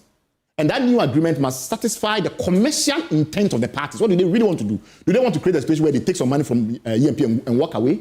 Or do they want to take money from EMP and still work with EMP to build a mine? We cannot have a situation where the two don't have a meeting of minds. That matter must be addressed. And they have to sit together and ensure that they don't further inflame the situation, which is why I think the event was totally misguided. Because the effect of the event was to do three things. One of them was to declare a fait accompli. Oh, we've acquired my end of story. Second, it does some very worrying things. It says things have happened that the other party who owns the asset has never agreed to. So it's a strong arming tactic. I've never agreed to take 100 million and walk away. I've not agreed for you to take the 100 million and then give it to me to walk away. I've said that raise the money on the books of the company, Azumah Ghana. Not you take the money and give it to us to walk away. Raising the money either you raise the money on the book of the company as the debt, or you borrow the money and you invest it as equity in the company. But until we see the money in the company, essentially a bank account that we control as controlling shareholders, we cannot consider the deal consummated. So if that is not what the expectation is, and you do a launch purporting that you've overridden that clear commercial intent, then you break trust. So the trust in the relationship is what must be repaired. And now that they are at arbitration, there are 3 legal proceedings underway. There is arbitration in London, which EMP initiated, and that was initiated before the termination. Then after the termination, they went to court to get contempt proceedings. And then after they did, initially before they went to court to get for the contempt proceedings, they had already also issued an injunction. And the injunction is to preserve the status quo. But all it does is that it means that nobody can move. So how do you issue an injunction saying that I don't want my rights to be prejudiced? And then you go ahead and make an announcement that you've acquired the mine and you have a financier, etc. How does that work? You can interrogate that once you are done and sit down, because the injunction could be that they got the injunction, so they are able to proceed, unless the terms of the injunction say that both parties are stopped. Okay, but the injunction was specific things the other parties not to do. The injunction was not an enabler for EMP to continue to do things regardless of the agreement. So we will read the injunction. So you have the injunction, we'll look at that. In short, you have a situation where there was a deadline for EMP to pay $50 million in 30th June 2024. They couldn't meet that timeline. They argued that the things they needed to do that was not agreed to by the other side. The other side said, well, the term sheets you brought didn't meet the requirements, so I couldn't have accepted it. It was not what we had agreed in the agreement. There was also the EMP contract, which was supposed to be an EPC contract, engineering, procurement, and construction contract, which could not happen. And that is literally where we are. Now, why should we be more neutral and objective in this matter rather than just support the Ghanaian national champion, EMP? Sometimes tough love is needed. After assessing all the details, my conclusion is that it's EMP that has departed from the initial commercial intent, as expressed in the agreement, which I've read. The way the agreement was structured, etc., is not the way EMP is proceeding. And how do I know that? It's based on the EBIT signing ceremony. The ECOWAS Bank signing ceremony purports to force the company to accept a fait accompli that departs from the clear intent of the two parties, commercial intent of the two parties in the agreement. And to my mind, that has inflamed the situation. The agreement allows EMP to go look for loans, including from a place like the ECOWAS Bank. Very good. And they have done so. And in fact, you will read from the documentation that this party has been once involved in approaching the bank so that collectively they approach the bank to get the loan. Very good. So you approach the bank in 2024, May, and you say, this is a project we have. A bank will normally do 2 levels of due diligence, right? One on the person borrowing, the borrower, and the other on the project. Right. The reason why the project due diligence itself is important is several-fold. For example, there are places and industries and contexts, etc., that ECOWAS Bank is not allowed to invest in. They're not allowed to invest in, for instance, banned pharmaceutical products. They're not allowed to invest in diamonds for which a country does not have if you are mining a country that is not part of Kimberley process, ECOWAS Bank cannot invest in that project. Right. So the project due diligence is very critical. And in this case, when they decided to invest in the project, they issued a term sheet in May 2024 to the company through their client, which is the EMP. Their client EMP, so that's understandable.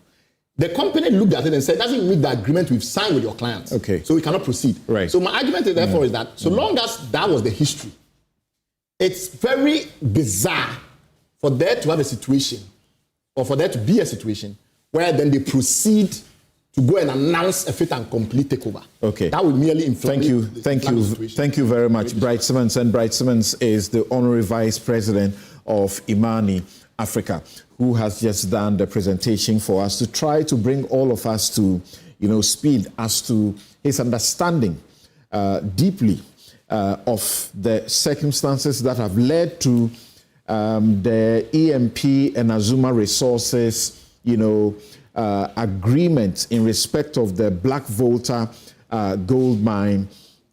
And of course, like I mentioned earlier, and Bright also intimated, this is not only about the Black Volta gold mine, there is also a Sankofa one included, and that's the agreement they entered into.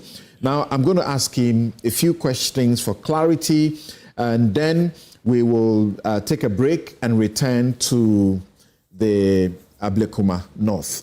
But before I do that, I will start by reading at least up to paragraph 10 of the statement issued by engineers and planners. It's dated the 8th of July 2025, and it says that they want to tell the story of the acquisition of Azumah. 1. The government of Ghana gave a lease to Azumah Resources Ghana Limited in respect of a gold concession in the Upper West region in 1992. The company is owned by an Australian company. 2. From 1992 till 2022, the company was unable to commence any significant exploration activities on the land, contrary to the terms of the lease agreement. 3. By 2022, the company was indebted to the Ghana Revenue Authority and Minerals Commission to the tune of over $5 million. There's evidence to back that. The Ghana Revenue Authority, we have cited documentation including suits and demands that were made. And I think maybe the final demand may have been made on the 20th of September 2023. And I'm looking at a GRA letter written to Azumah Resources Ghana Limited and demanding payment of their outstanding tax liabilities in the sum of over $2 million and 123, almost 24,000 Ghana cedis as penalties continue to accrue. Number 4, they say that the Ghana Revenue Authority had obtained a judgment in both the High Court and the Court of Appeal against the company and was going to sell the assets of the company.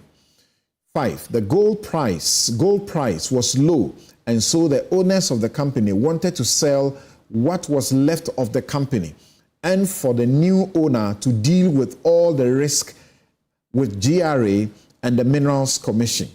6, additionally, the political instability in neighboring Burkina Faso posed an elevated risk for any more investment in that sub-region. 7, in May 2023, the shareholders approached EMP, offering to sell the project to EMP for $100 million. If you hear about an agreement or contract that we have referred to from the start until now, that is what we are referring to. That is also a fact. But as Bright Simmons says, it appears that there is a certain misconception of the nature and the terms of the agreement. It is not take $100 million and walk away and let us take over the whole project. And that is what he understands the engineers and planners to be saying. That is the agreement. We'll interrogate a bit of that shortly. 8, EMP accepted the offer and the risk, despite the value of the project being estimated at less than $80 million. The project acquisition and development agreement was signed by the shareholders of Azumah and EMP on the 9th of October 2023 at the Roman Ridge, Accra offices of EMP. It was important for the company to dispel the claims that because John Mahama is president, he's helping his brother to strong arm, as it were, Azumah Resources and to take over what duly belonged to them. They want to show by the evidence, which we have seen, that this contract or agreement predates the Mahama administration that you see now. It was in 2023. 10, per the agreement, the $100 million was to be paid in 2 equal installments. Bright has referenced that, of USD 50 million on or by June 2024. And then they introduce in June 2026. They refer at 11 to email correspondence between the parties that the first installment of June 2024 was amended to December 31, 2024.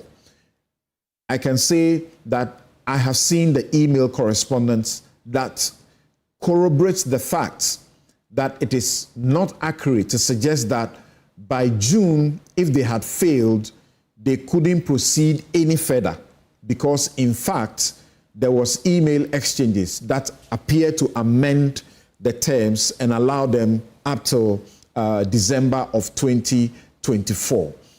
Per the agreement, EMP immediately took control of the project and funded the operations of the mine on an average of $500,000 monthly from November 2023 to date, and the last expenses were June 30, 2025. Per the agreement, EMP appointed 2 representatives, Bright has spoken about that, to the board of directors of Azumah Ghana in January 2024. Per the agreement, EMP was responsible for raising finance to develop the project. Yes, they were, according to the agreement.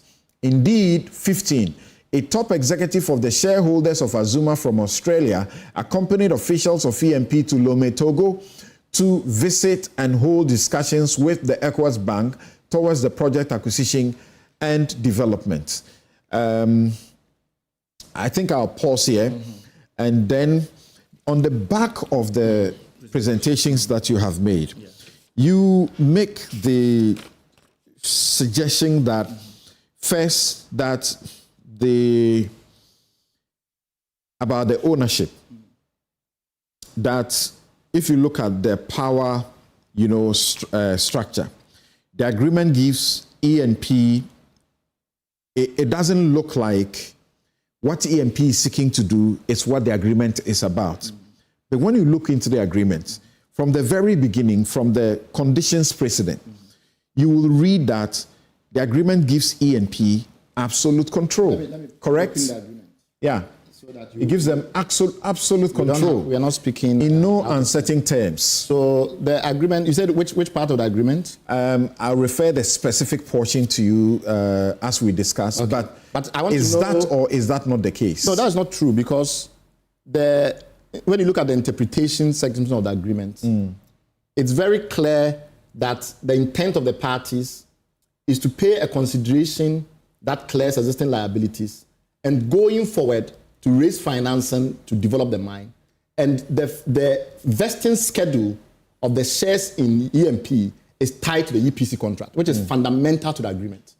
In fact, the EPC contract is so fundamental that without entry to the EPC agreement, you cannot have an agreement of this nature consummated.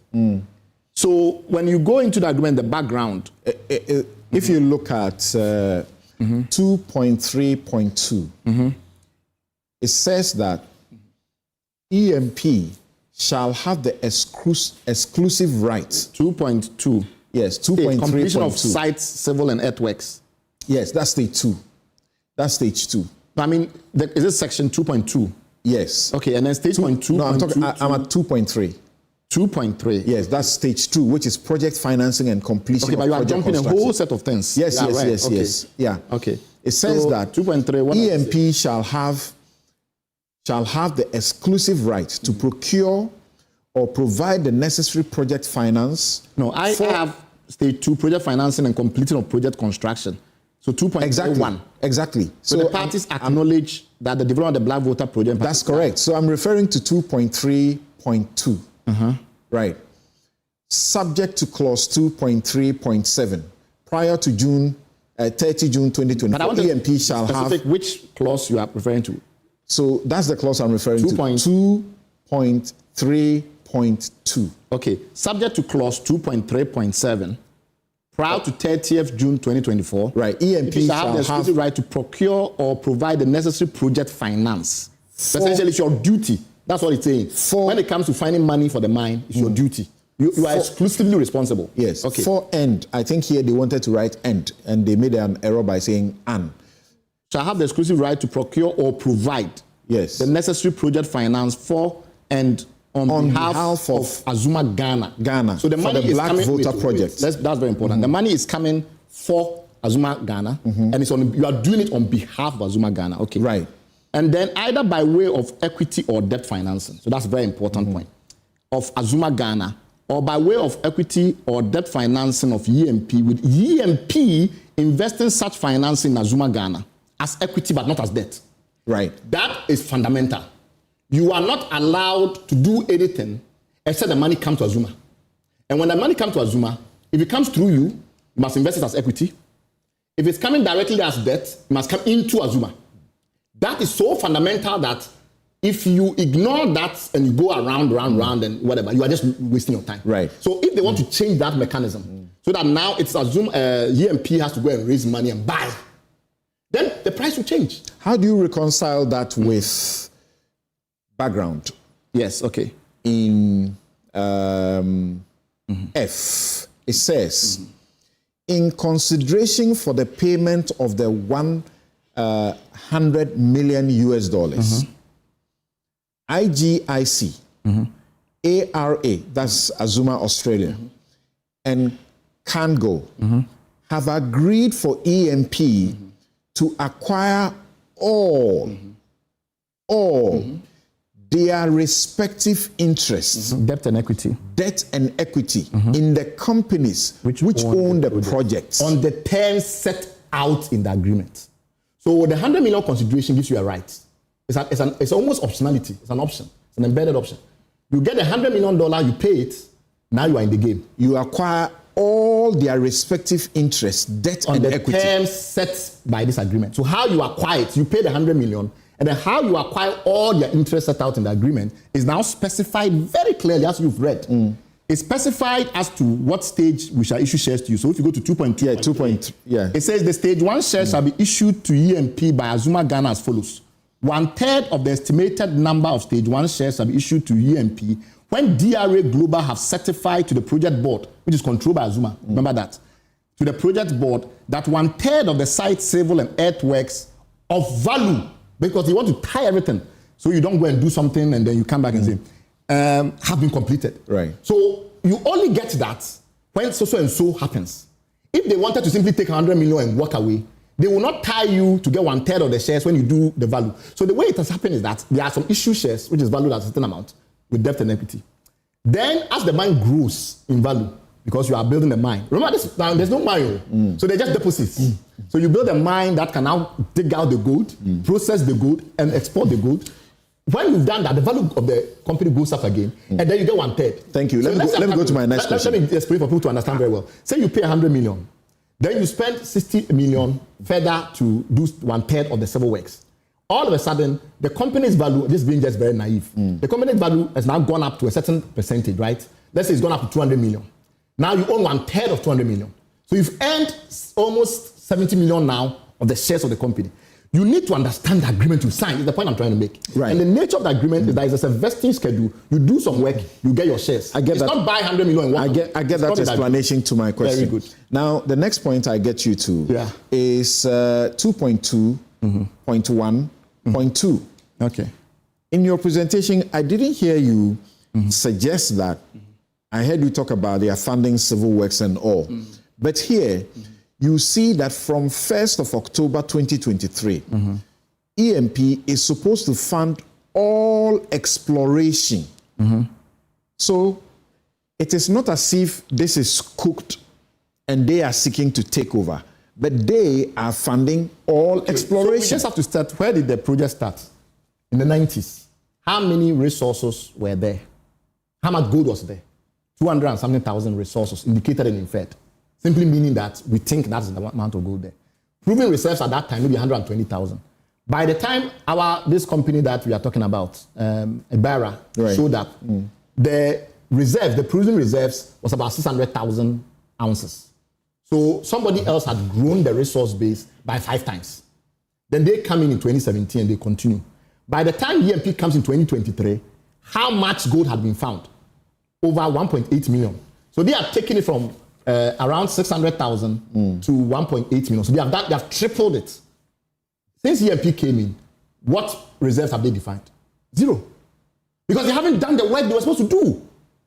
Ask Mr. Branson, who you are communicating with, to send you the defined resource based on their exploration since they came in. 0. So all the value in the company, the way we're marking is very simple. Is you have a ground line there. There's some gold somewhere around. You dig. Once you've dug out the gold and you made all these holes and the rest, you kind of try and calculate what is the grade. You determine a cutoff grade. By determining the cutoff grade, you look and start to determine what's the recoverable reserves. how much of the gold you can get out. And then that's how you start to define your reserves. But you start off with the indicator resources that you think is there. Okay. Now my argument is, the company, the time the 2023 EMP came in, the company had defined all the reserves that is driving the value of the asset. I'm not saying that EMP is not going to add value. It's going to add tremendous value by building the mine. The problem with the investors have is that is the part that EMP doesn't seem to be focused on. But the only value they can add now is the $200 million or so investment that builds the mine. Not paying them $100 million to say walk away. It's like, no, come and add value. Okay. And if you do and you add value, the mine is now built. The value of the company goes tremendous. I've seen that in their company. They suggest that the value of the company was about 80 million. That's right. How can it be 80 million when the inferred, the reserve, the proven reserves at that time was over 1.6 million ounces? How can it be? Because thank you. I needed to move on here. You just have to do a discounted cash flow analysis to see that the company was worth more. I needed to move on here, and because you mentioned Bobby Benson, Bobby actually did send me a question. I haven't asked that question yet. He sent me one question. I'll ask that question. I also have to dispel one last... But wait. Yes. My reading, and as you can see, the documents I have here, yes, I've highlighted portions for this particular discussion. True. And it became more important when I discovered, after the minister issued his statement, and the other two parties decided to back out. Which was a helpful statement, except the ultimatum. Yeah, they backed out of the conversation that we're having today. But let me make one last dispelling of myth, which is that the view is that all these changes happened because the gold price changed. The termination happened before the spike in gold prices. Okay. It happened in December 2024. The spike in gold prices was in you January sought to question the due diligence done by the ECOWAS Bank. And actually seemed to suggest some sort of compromise or some sort of, is it a collusion to try to support one party against the other? No, I think that they were colluding to disinform the public. That's my view. Okay. That information, how do we are unable to independently say that what you're saying is fact? No, because except that you are taking from the fact that there was litigation ongoing. Yes. Whilst they were working on the loans. I start off from the fact that the ECOWAS Bank is very familiar with the Azumah Resources entity, because they had made an initial offer in May 2024, which was rejected. Then your client comes back and says they didn't agree. You issue another one the subsequent month. Send it back to them. Your clients come and say, people are not agreeing. Then 6 months later, there's a termination. By ethical business practice, if this was a live engagement, a live transaction, because you are trying to work with your client to do that, your client will have told their relationship manager that, look, they've terminated the agreement, we are in arbitration with them, etc., etc., etc. So if in July 2025, without any of the matters resolved, pre-legal proceedings, contempt proceedings in Ghana, injunction proceedings in Ghana that have concluded, arbitration.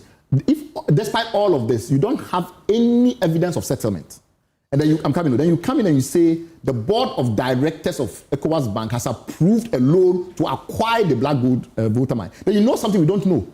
Okay. Then what you know, the only thing you can know we don't know, somebody has assured you. It's their business decision. Okay. But that business decision does not inform the company. It's their business decision. Because that they find that there is an agreement subsisting between engineers and planners and these other entities. 6 of them, albeit we have isolated, it comes down to 2. And engineers has committed funds into the project thus far. Into their own bank account for their own purposes. Because that's the evidence I have seen. If they have other evidence, I have a standing request to engineers sent directly to their president, their owner and their chairman, to send him information which contradicts anything I've said in public. I've actually met him and made the same offer. I've not received a single document. What I have seen suggests that all the money they claim they've spent, the $500,000 a month and the rest, was for purposes related to their own affairs, including paying Mr. Bobby Benson very well. About $500,000. The first $500,000 I've seen is there. I think I've seen another one that suggests he must receive almost $1 million from the company. So rather than funding the mine, they are busy funding legal warfare. And my argument is that cannot be said to be adding value to the mine. We are only interested in Ghana that you grow the value of the mine so the mine can create jobs. In terms of the expense they have made into the project, they said they have got a hell of a track. The amount of legal fees pales into insignificance. So let's not focus on that. But the point is that they have not spent the money to advance the terms of the agreement. The things that they were supposed to do in the agreement are very clear. Sitting here, I don't have that evidence. I'm looking at the face of the contract. You have the agreement and the processes. You have the agreement, right? Correct. You know what they were supposed to do in the agreement? Yes. Okay, how much of it have they done?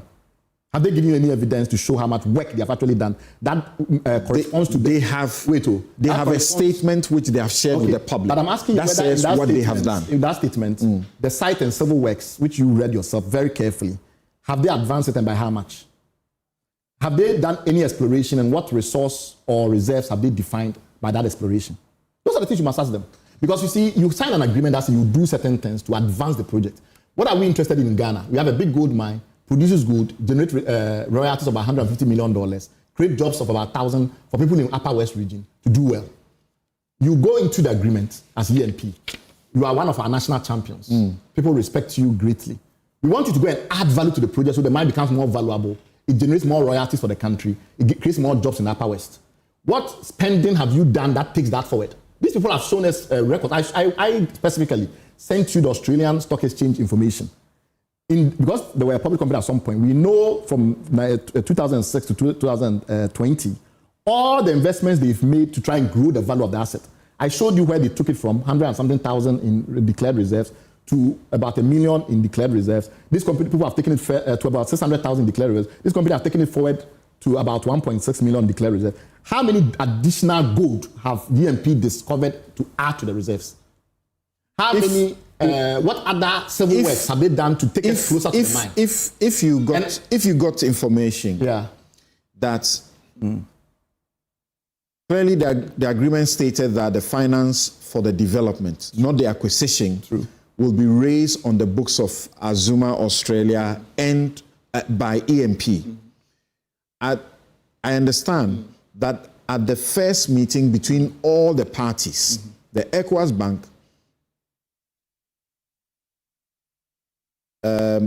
was of the view that their books are bad. The company's books are bad. So EMP should raise the project development finance on EMP's books. Okay, but that would be very interesting if there was a document to support it. Two documents. One is some document from ECOWAS Bank that suggests that they thought Azumah Resources can never raise money on their books. And then secondly, evidence that shows that Azumah Finance's books were very bad compared to mining companies in that stage. Because I know, that's what we do. We research. I just as I understand, the change of events, the change of events is that beyond the terms you see in the contract, because it was discovered that their books were bad and could not support the loan, and EMP's books were to be used to support the loan, because they have the balance. EMP then, in every business sense, will then say, okay, why not? So let's why not? One by one. I just buy you out, no, let's take so one to speak. One. Because if I'm raising the funds on my books... First of all, we need to validate these points, right? And to be helpful if those documents were made available. To show that EBIT had done that evaluation, concluded the books of Azumah Ghana was not very good, etc. Secondly, Azumah Ghana was backed by shareholders that have raised tens of millions of dollars publicly. Ibarra Capital. A company like Azumah Ghana is a shell. The real value of a company like Azumah Ghana is driven by its shareholders. And Ibarra Capital had raised money in the US from very sophisticated institutional investors, which showed it had capacity. So I would like to see the analysis that was done to conclude that you couldn't do it on Azumah Ghana's book. But the most important of all of this is that means that EMP had changed their commercial strategy. They had decided that this thing that we signed, that will raise money in the books of Azumah Ghana, it doesn't work for us anymore. So the right thing you do then to maintain trust is, you say, look, we have to renegotiate the agreement. But this was obvious, was it not? Yes. Azumah Ghana, they were broke. They couldn't pay. No, but they couldn't pay their tax liabilities. True. It was EMP that had to assume all of this. The tax liabilities accrued before a private equity fund came in. Remember that? That's why I gave you the history. By 2017, before Ibarra started to come in, of course, Azumah Ghana was very stressed. And they already owed all of these mineral commission fees and whatever, and they were made that public. That, but they were raising money and the stock exchange in Australia was not very favorable to juniors. My point is that doesn't that suggest to you? Let me explain it. So on the frontier, these are junior explorers on the frontier, and the stock market in Australia was not being very favorable in raising money. So they were struggling. Okay. And in 2018, they already started to talk about having to bring in money. That is why they brought in a private equity fund. That's what private equity funds do. So the private equity fund came and said, okay, I will enter into the agreement by giving you some money to sort your issues out as you go forward. And then eventually the private equity fund thought that, okay, the gold is actually there. So they took over the company. Private equity funds with sophisticated institutional investors in the United States, including the New Jersey government, etc., has backing. So if you are doing an evaluation of the company, you will not evaluate just Azumah Ghana. Secondly, when the issues, the liability that accrued before Ibarra came on board, when that matter was going to be resolved, yes, EMP intervened in the proceedings at GRA and Minerals Commission. We must ask though why EMP has that influence. Anyway, they got some waivers waived, some penalties waived. We must ask again how they have that influence because they themselves claim it. Once they got those penalties, they're doing business. Well, but I'm saying that they're doing business. And if they have experts and technical people, lawyers who can go to this, tax people and get to beat down their costs because they have assumed this debt. Okay. Why not? Ultimately, the company paid the tax liability and they were disputing some of it and they had lost in the tribunal. So for them, they were convinced that some of it was not right. And EMP got those parts that they were convinced was not right waived because of EMP's influence. But don't make the mistake that the fact that the company was broke started with Ibarra. Ibarra acquired a company that was broke, which is very common across the gold industry. Why did Viking sell to the Chinese? There are so many such deals around where most gold companies that are small get stressed. Somebody comes in and enter into the agreement. So the private equity fund that is backing it is what you must look at, not Azumah Ghana. Because of its history. Is it clearer? The minister's statement, we barely have time. We've done over an hour. We've done about an hour and 20 minutes. The statement was valid in the sense that the government owns shares. This is what the minister said. Yeah. I refer to your earlier correspondence, and the minister was writing to James Walbank, who's the chairman, managing partner for Ibarra. Who, as you understand, whose fund owns the assets. Yes. Yeah. Who, as we understand, and you try to dispute that appears to be the one posing a problem. Oh, it's possible that he's the Otherwise, there's actually no problem. Because he set up the fund that owns assets. So if you're having issues with him, you have to resolve the issue. The minister wrote to him and said, I refer to your earlier correspondence in respect of the above subject matter, as well as the various press releases and public statements that have since been issued concerning the dispute. In light of the circumstances, I have decided to grant the parties a final period of 7 days, within which to resolve the matter amicably. Should this period elapse without a mutually agreed resolution, a decision shall be taken in the best interests of the country. I strongly urge all parties to refrain from addressing this matter through the media and instead focus on constructive dialogue and responsible engagement. Consequently, the Minerals Commission is directed to facilitate and support the parties in resolving their differences in order to ensure timely commencement of the project. You say the only way forward you can see is a new agreement. No, first of all, a new commercial strategy, a new understanding of what business they want to do together. Do they still trust each other enough to partner to build a mine?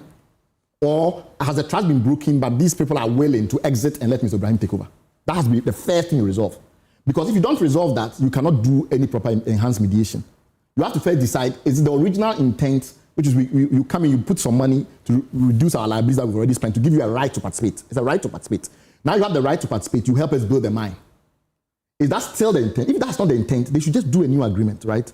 That reflects the new intent. But this is a right of participation that has an end in sight. Yes. And the end in sight is that EMP will own all the interests of these parties. Yes, but the companies will exit at a higher valuation. You understand? So you put in more money to increase the valuation, you get 1/3. You put in additional money, the valuation of the company goes up again, you get another 1/3. And then finally you get a full 1/3. So by the time you've done that, the full valuation of the company will be higher, so their exits will be more valuable. Nobody comes and spends 6 years and assumes liabilities and then spend about 40 million on project work and then leave with nothing. So we have had people criticize the minister's intervention. You say that this intervention is helpful. The ultimatum is a problem. The dates, because this is a thing that has been going on for months, and one leg of proceedings in Ghana, one leg in London, you can't give them 7 days. What you can say is that the government is actively interested in the whole of Upper West, become one of our major gold hubs. The north of Ghana is one of the areas where we have intense policy interest to see transformed. Therefore, I want you to finish, speed up your resolution matters, and I will facilitate that. But the minister has to address a problem, which is say the Mineral Commission should be the one that does. But it's the Mineral Commission that EMP claims on their side has issued no objection letter to go and take over.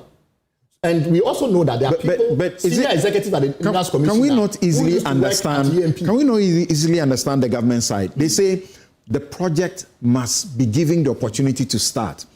You, as in but you don't have the you, as in Ibarra or whoever they are, you have been at this project since 1992. But that's not correct. They have not. They acquired the project fully in 2020.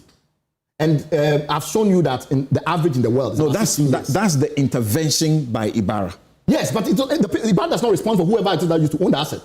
And I've shown you that there are isn't that a sign that these guys are just wasting everybody's time? Accumulate enough gold. And if somebody has been able to procure $100 million that helps us to proceed quickly, we just jettison them and move on. The average period in the world is almost 16 years. To get to a point from discovery to production of the mine. We've done 20 years plus, Very right? Good. And that 20 years has increased the value of the mine to Ghana. So now everybody knows that Ghana has this amount of gold sitting there. If you take just the contained gold, there's a naive analysis. You have gold almost 2 million ounces. At today's price, that's almost $7 billion. When the gold was discovered at Kumche, there was nothing. All right. So that value has increased to Ghana's benefit. Okay. So the minister needs to take away the ultimatum, but facilitate a new meeting of minds with a new commercial strategy. What is the right way, given the history of these two parties? Can we craft something that potentially takes away the mistrust? Because it's mechanical, legal technology. What kind of clausing and things like that and parties you bring in, etc., that ensures that they can still trust each other to work for it? Or one of them may change their mind that, okay, I don't want to work together with you, but pay me and let me go out. My producers have told me how many times now that we need to end this discussion here, unfortunately.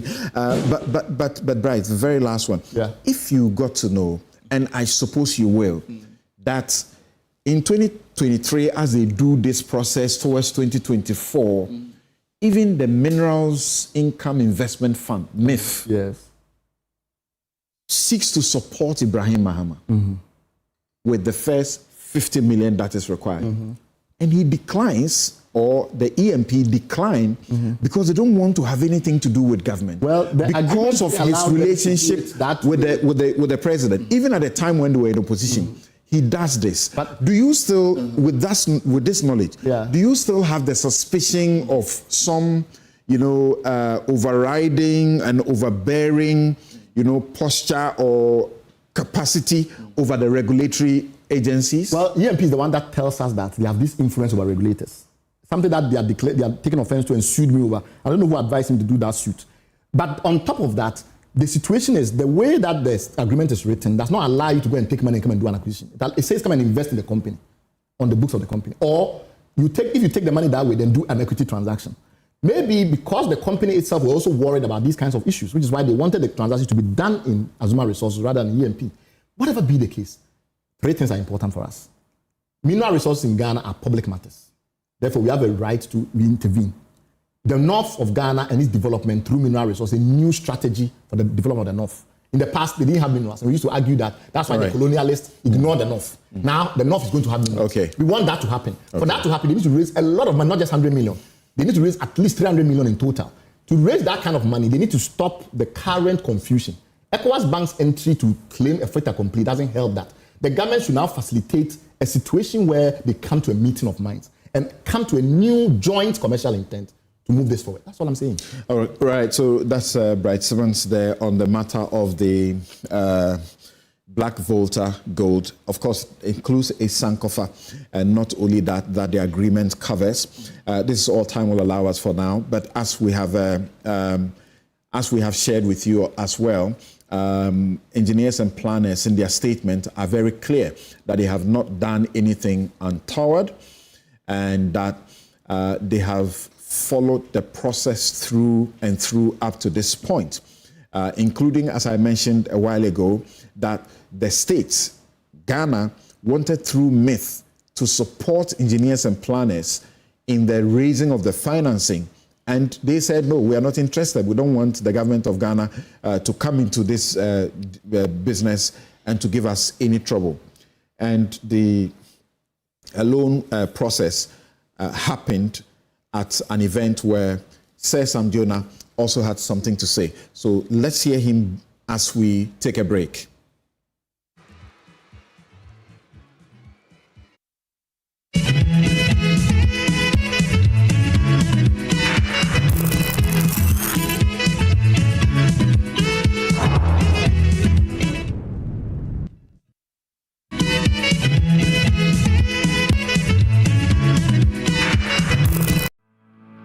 For decades, we have helped businesses connect with their trade partners all over the globe.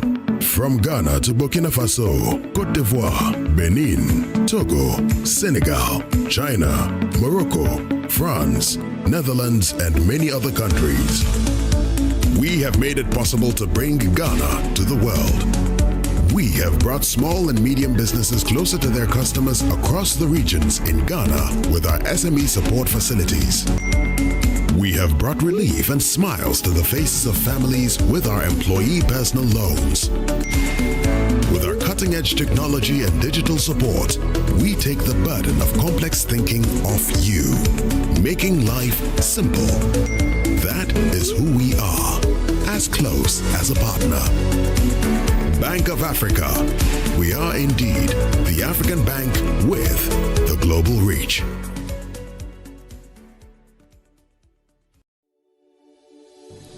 In a world where everything is connected, your business's security is only as strong as its weakest link. The growing threat of cybercrime has become an unescapable reality. In 2025 alone, the projected cost of cybercrime is expected to grow to $10 trillion globally, with small-medium businesses disproportionately targeted. Cyber threats have become increasingly sophisticated, widespread, and invisible, placing unequipped organizations at risk of massive damages in a matter of seconds. Meet Virtual InfoSec Africa, Ghana's Tier 1 certified managed security service provider. Our AI-driven managed security services empower businesses with faster, smarter, and more proactive cyber protection. We don't just monitor threats, we predict, prevent, and respond 24/7. At Virtual InfoSec Africa, we deliver bold and cost-effective cybersecurity solutions tailored to your organization's size and complexity. Whether you're a startup or a national institution, our services scale with your needs.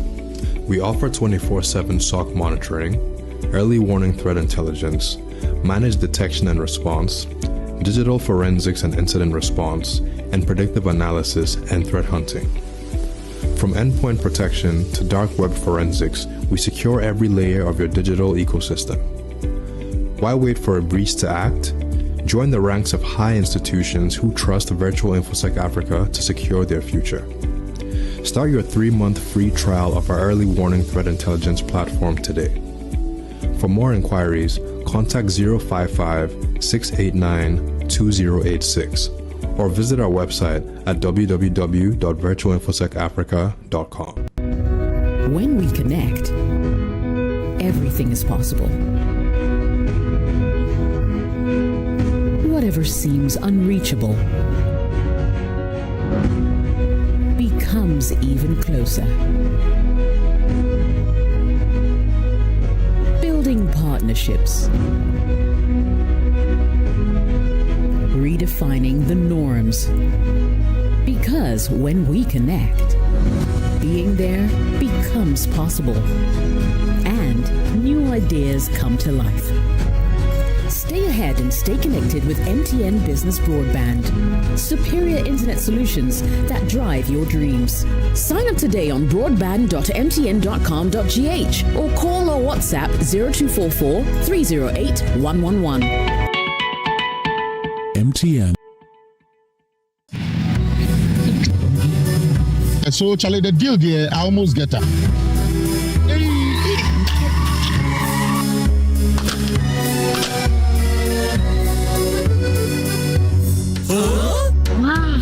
Syntax pipe, as tough as You get so sorry with your back, sorry. Oh, what you was a thing. What the cat never won. You can catch him. Hey! Now I'm by. Between the Capai and Cabo. Hey, madam, bye, menu. A sentence pipe. Me tono, Omukacham send one dem pa. Say a fee, say a foam. The other pipe we be a yen gum. Syntax pipe. Why a leaky? Come, madam. From today, syntax pipe in my pipe. No 2 ways. We need a pipe ben abe use. SINTEX pipe. Syntax pipe. No hala. Number 1 from here, 2 and 3 from here, 5 and 6 from here. For now.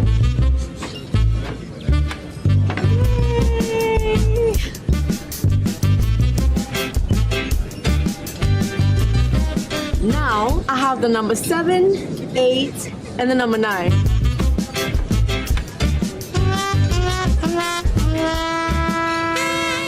You need number 10. Please, I can't eat anymore. I mean, number 10, liver salt. The effective liver salt for the relief of stomach upset, heartburn, hyperacidity, and indigestion. Would you like to try number 11? What?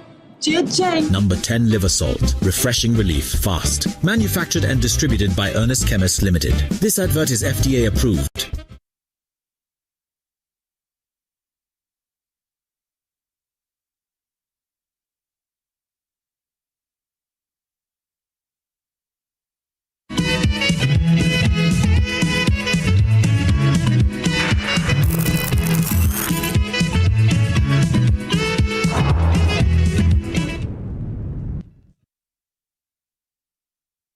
The initiative by EMP gives strong credence to the government's commitment, not just in word, but in deed. Indeed, it is a practical expression of policy vision that seeks to anchor resource nationalism in indigenous entrepreneurship. Ladies and gentlemen, let us be clear. And I repeat, let us be clear. This is not a favor. There is no political patronage here. This is not crony capitalism. This is not about friends and family. The deal we are witnessing here today was actually initiated as far back as 2023, October, with no fanfare, no interference, and no backroom dealings. It is in every sense of the word a commercial transaction built on merit, backed by a strong balance sheet, and grounded in. And that was the voice of Sam Jonah, who was at the signing ceremony for that loan. We're moving on to Oblekuma North, but just a couple of messages for you. Kwame says that for 20 years of receiving the concession, how much did Azumah pay to Ghana as taxes and royalties? They obviously could not honor obligations to even GRA.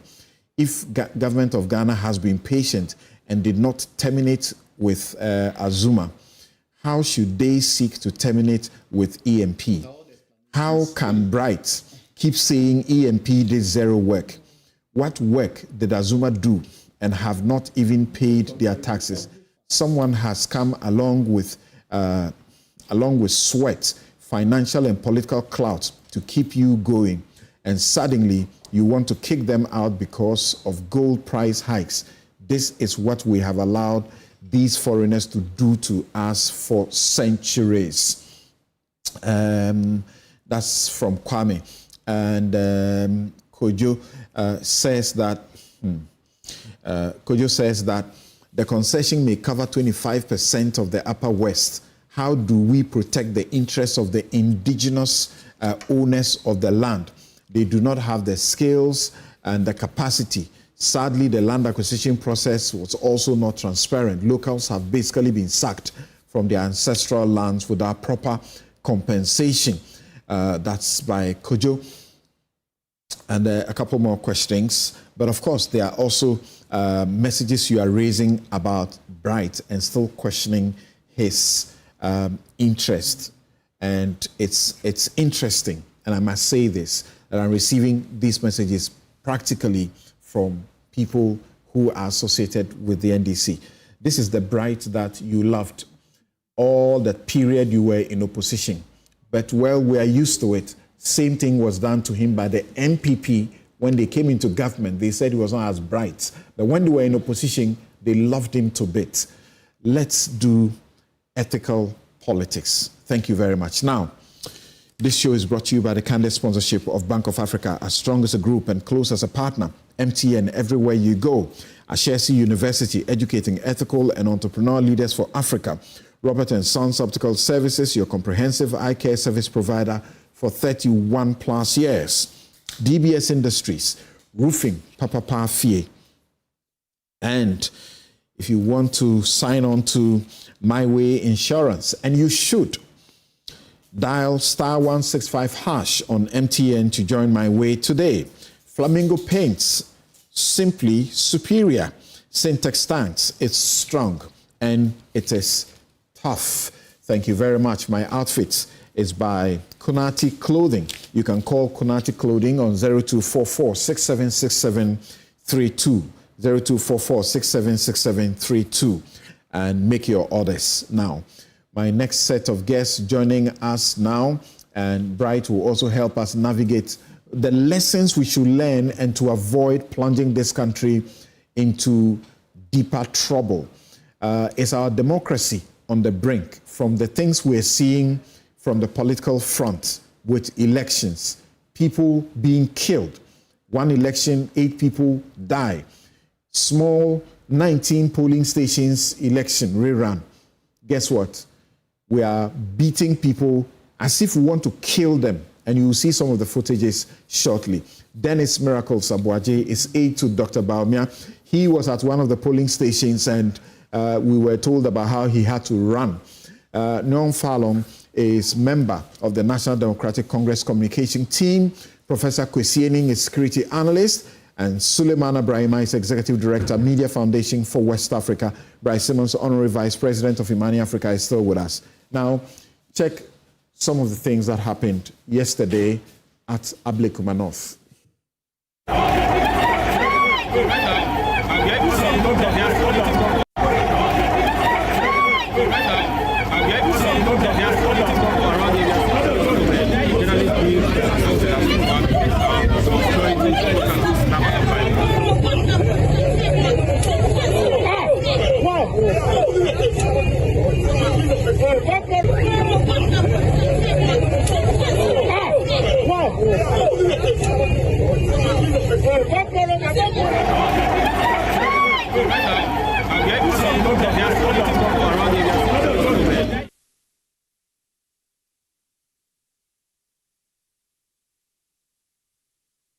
What you can see here is that, yes. Now, how come is on the floor? That is what is happening here right now. That is what you can see inside. You can get a closer look. The doors are locked, but that is what you can see here. I want to.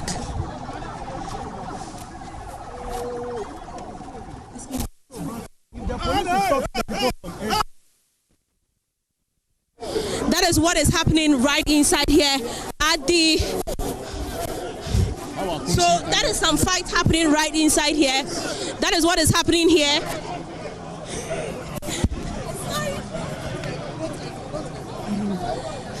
So that is the fight, that is the chaos that is happening right inside your Doko Methodist Church. All we saw was that we saw some marksmen enter the premises.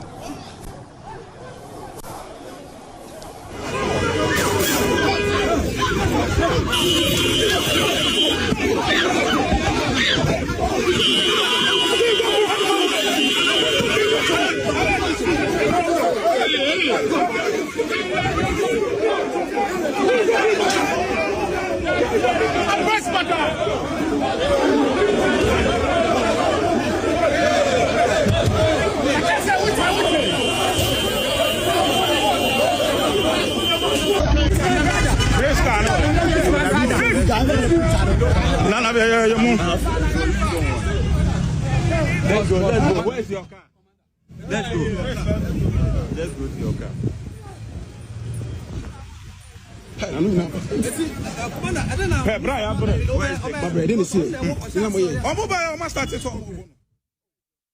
So,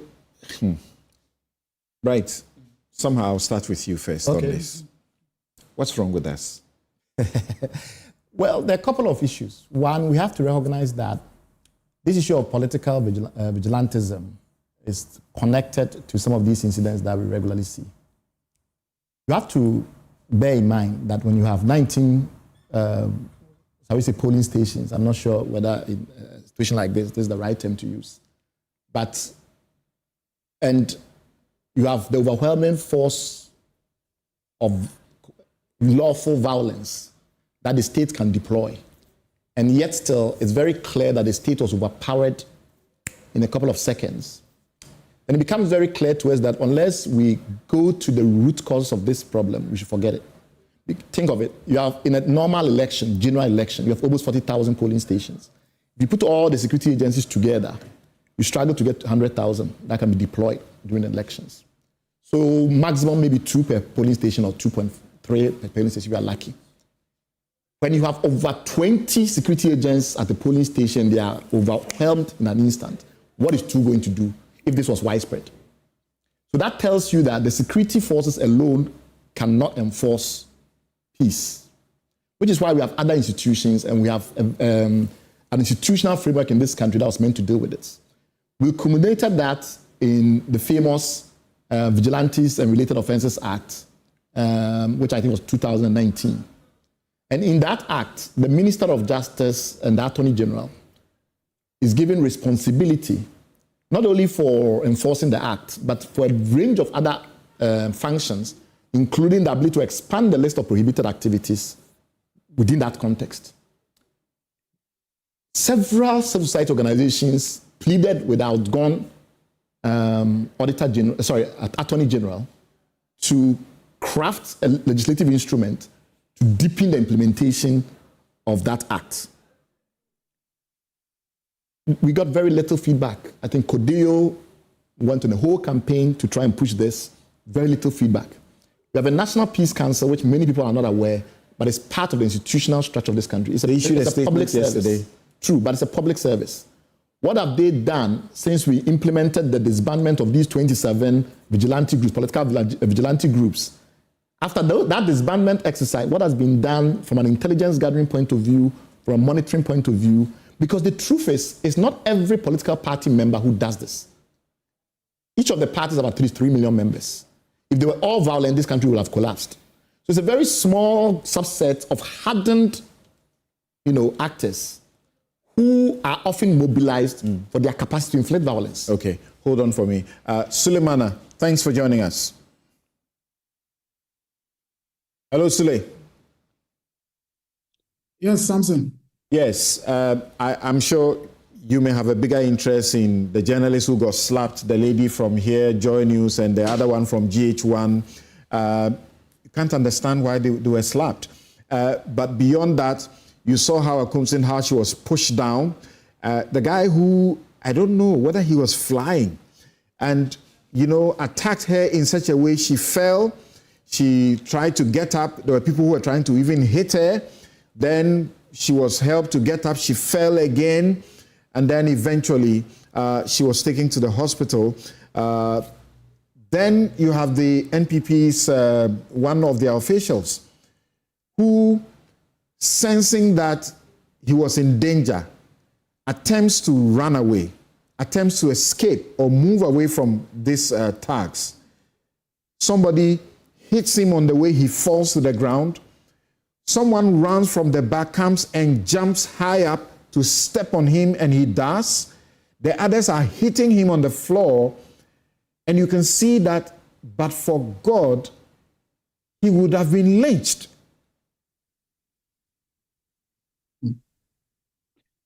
Well, Samson, these are certainly very sad and unfortunate developments. It's sad because, we started seeing some of these things right from 1992. And 30 years on, despite reforms, despite improvements, despite what is supposed to be an advancement in terms of civilization and how we do things, we continue to see some of these actions. And that should tell everyone that we still have very fundamental problems to deal with in terms of our democracy. I think we keep talking about sometimes some of the high level or high end things, corruption, good governance, and so on.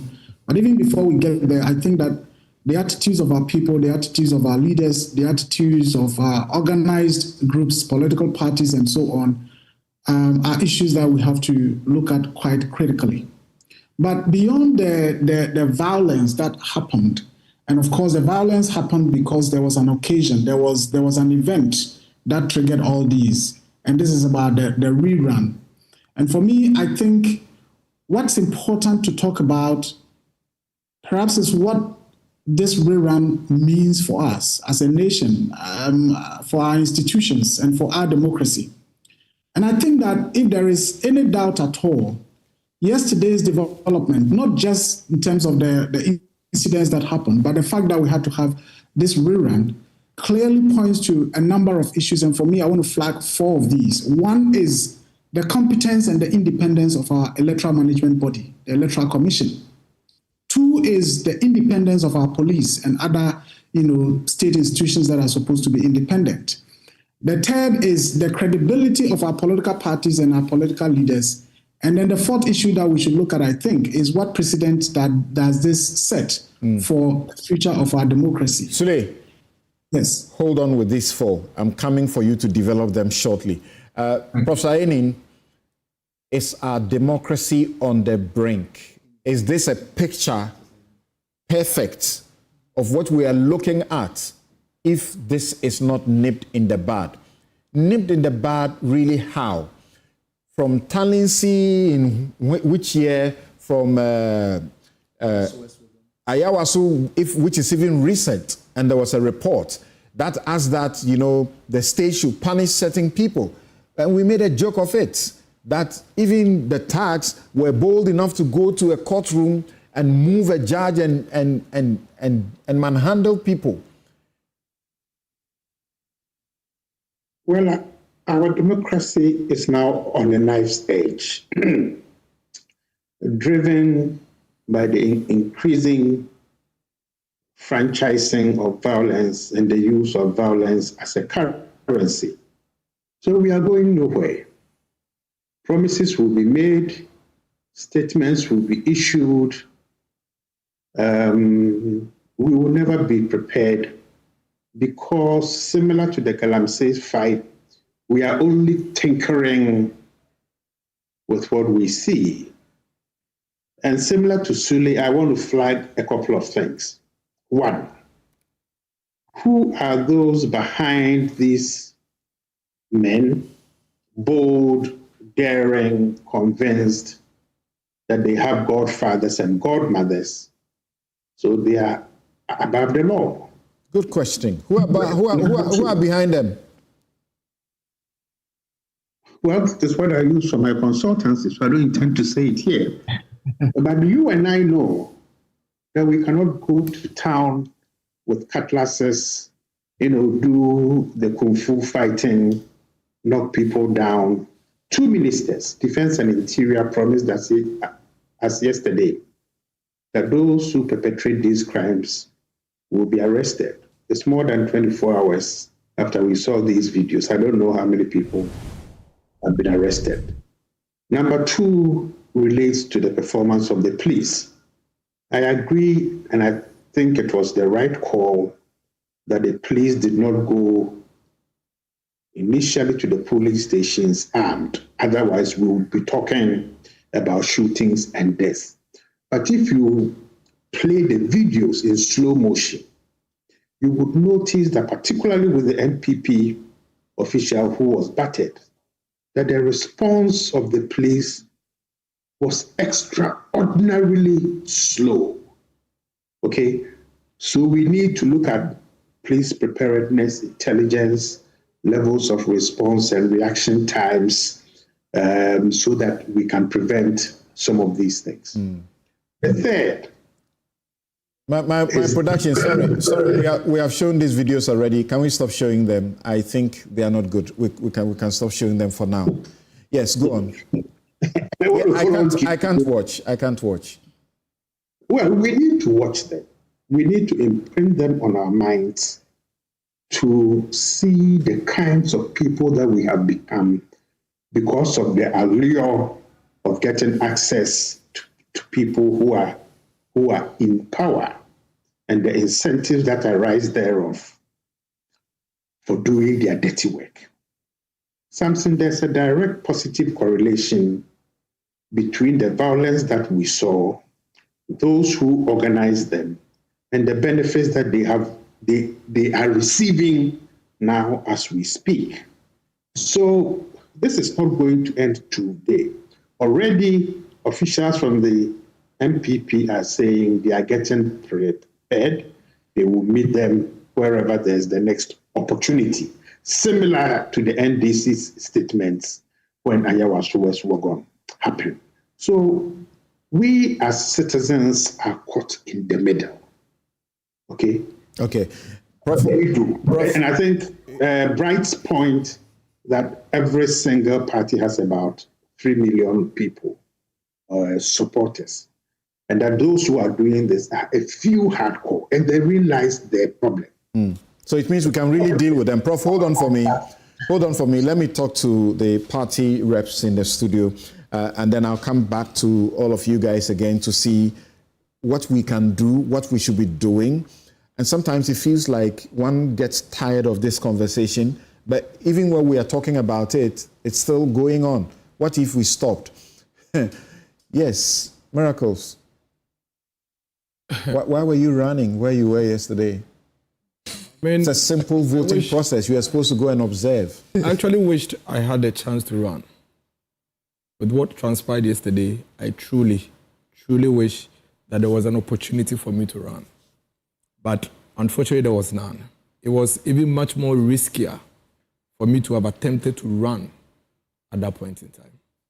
Because I was standing right at the entrance with about 30 policemen. Indeed, at that police station, there were 60 policemen. And in the morning, I had been there, Hawa Kumsen, Dakwa Newman, the candidate herself, Samia Wuku, Mustafa Gbande, Akugan, we're all there. In fact, at some point, we were all having interviews together and having very good, Yeah, I saw some of those lively chats. Mustafa Gbande with Hawa Kumsen. They were sharing jokes. Very nice. We're all there. There was no incidents. In fact, even the turnout was slow. So for the 1 hour I spent there, you didn't even have more than 3 people walking in to come and vote. So it was people just standing idle and chit-chatting. And the police had just kept everybody out there at the entrance, with just a few people in there. We had an agent within the perimeter. So Hawa Kumsen, Dakwa Newman were standing far away somewhere. There's some, I don't know whether it's a mission house, and having their own conversations. And then I was granted an interview to the City TV crew. So I saw about 4 pickup trucks just stop in the middle of the road. Then the gentlemen got out of the car. And you could see they were armed. They didn't have covers to their faces. In fact, when I saw them, honestly, the interview was still even ongoing because people had just come and left in similar manner. Because usually, as the politicians come in, they come with people. So I was even wondering who is coming next. Then they moved straight to the blockade that the police had. I mean, let me call them like a human formation that they had. I thought they would even stop and have a conversation with them. So a first policeman said, hey, stop. Then the first gentleman, he was in a camouflage jacket, hit him, he went back, he sat on the floor, then he broke through. He hit the police. Yes. So when he hit him, he sat on the floor and he broke through. Then the rest went, agog. So if you watch the video carefully, you'd realize that for the first 30 seconds, the police were not reacting. Because they themselves, they were trying to figure out what to do. Before at some point, after some had already gone in and were going after Hawa Kumsen, they tried to stop the rest. But even that, if you watch the video, you realize that they ran over them.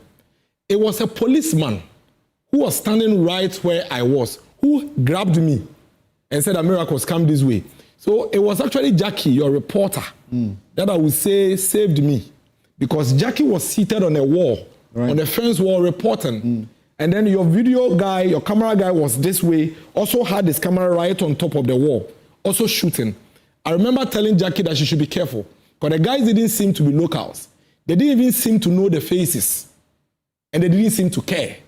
So Jackie being on the wall, I use her as a shield because there's a billboard right where we're standing that came to the ground, and then there were some cars parked.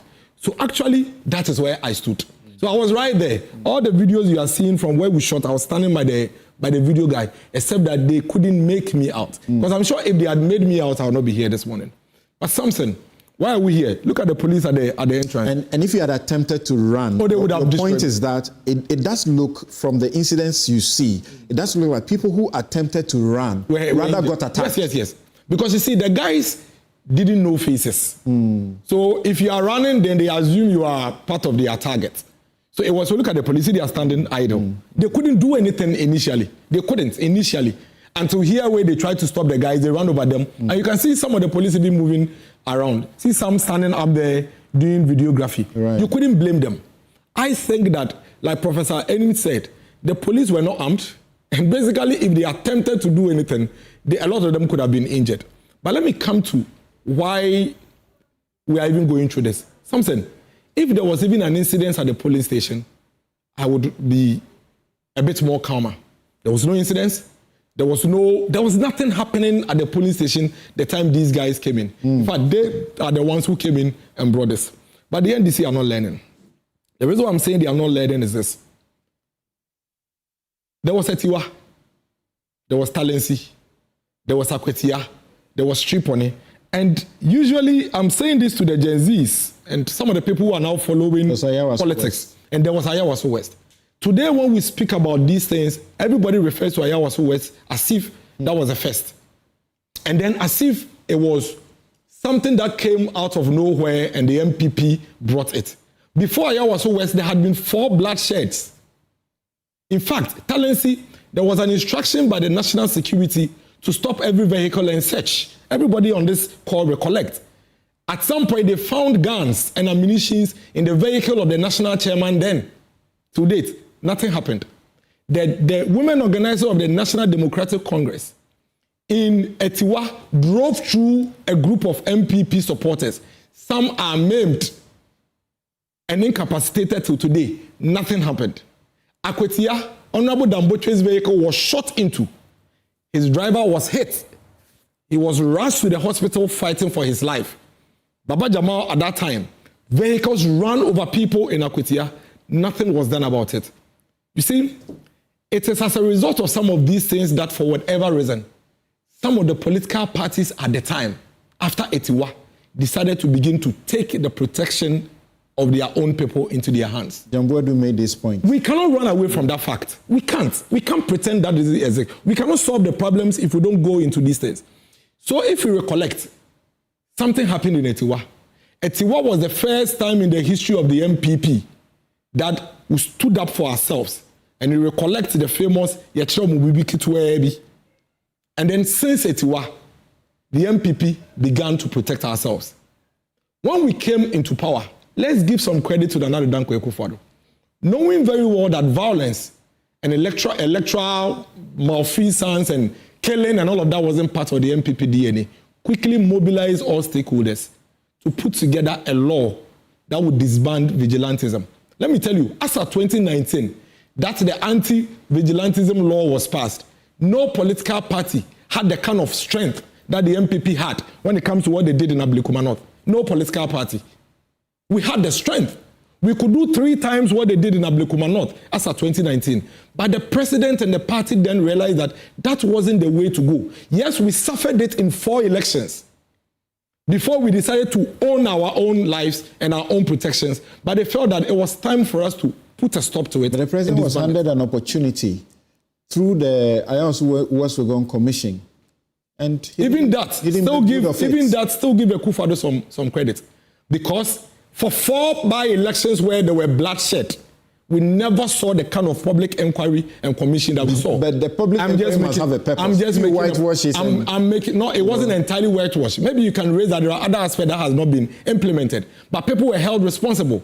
Colonel Epoku and co suffered consequences for the actions.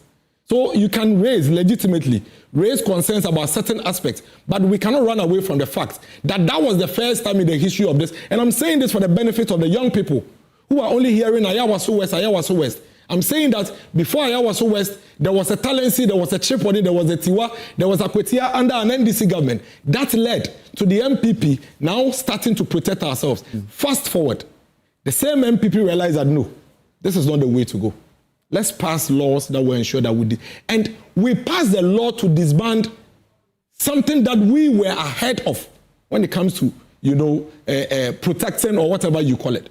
But with what I saw with my eyes in Ablekuma, and with what I have seen public officials, including some judge, a cabinet minister, saying that they are now about to start, I think the MPP has legal committee, the MPP has elections committee, the MPP has communications committee. It is fair that the MPP quickly reorganizes itself and gets self-protection committee. Because you know why? You're actually encouraging because I was standing the there. Rhetoric we have heard since yesterday by people, some of whom say they were in the invisible forces or whoever they are. You are encouraging that rhetoric. So let me tell you why. 24 hours since this incident happened, we are yet to hear from our presidency. We are yet to hear from the president put up a simple tweet that it's not 24 hours yet. It's 24 hours. This thing happened around 10 a.m. I was there. It's 24 hours. It's 11:31. The president is yet to put up a simple tweet. Listen, I could have lost my life yesterday simply because we were going to vote. Because I had no protection. And you know why the MPP would need a protection committee? Because the police could not protect me. They ran and left me. I told you, I was standing by Jackie. When you say protection committee, what are you talking about? People to ensure that at the time this incident happened, there would be 10, 20 people standing behind me, holding me. I didn't have it. I didn't. And the MPP... You're talking about tax. I'm not saying that. I'm just telling you about protection. And I've given you history. You see, something. If we don't speak up about this matter, the manner in which it deserves, it will never be. You know why? If yesterday some George and Co., who are cabinet ministers, who currently are saddled with the responsibility of our protection, had not made the kind of reckless comments he made, I would not be saying this, because I would have felt that we have a government that is concerned about what happened. He was a victim.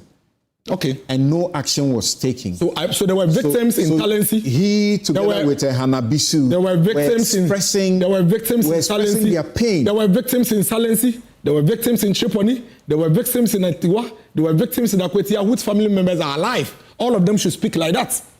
And all of them should decide to take vengeance. And then we'll continue and never end. But if what they said, you fault them and you say it is wrong. Of course, in 2020, 8 people died. You should not be encouraging that kind of rhetoric. I have just told you something that you are not listening to me. I have told you that what I saw yesterday should never recur. And that I could have lost my life. Let me probably put it this way. A bullet knows no political color. A bullet knows no political color. And in the midst of chaos, nobody is safe. Something, the kind of videos you are seeing and what I saw, okay, you could send your own army and you could be a victim, you could fall because it's chaotic. You get what I'm saying? Yeah, okay. So it's not something that anybody... Hold on for me. Yes. Oh, no, let me just. You hold on. If you let me learn properly, you hold on. Then you can go to I beg you. I mean, it's fair. Yeah. Let me just learn properly.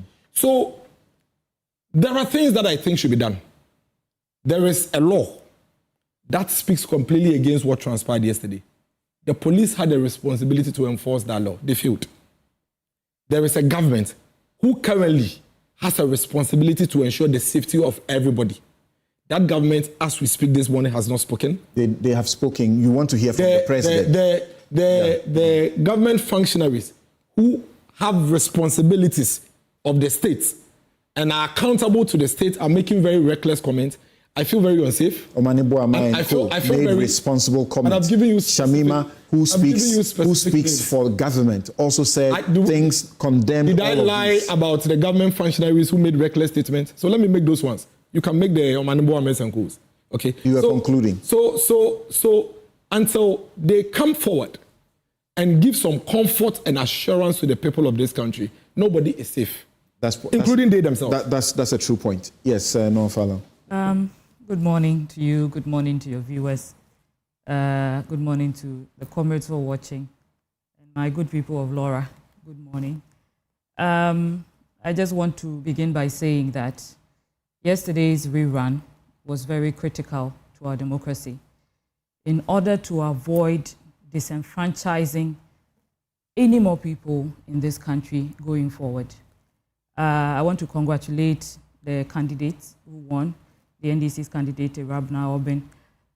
She won by over 209 votes, very, very critical, especially for such a coveted seat that has been known to be an NPP stronghold for quite a while. Her opponent was known to have outdone her by over 400 votes, and she believes strongly that she just been, this is a re-rig, not rerun, really. Contended figures. I mean, if the Electoral Commission counted, I think when they counted, the MPP was leading with about 49 votes before the rerun. So I'm going by the figures given by the Electoral Commission, unless anyone wants to say that the Electoral Commission gave us wrong figures.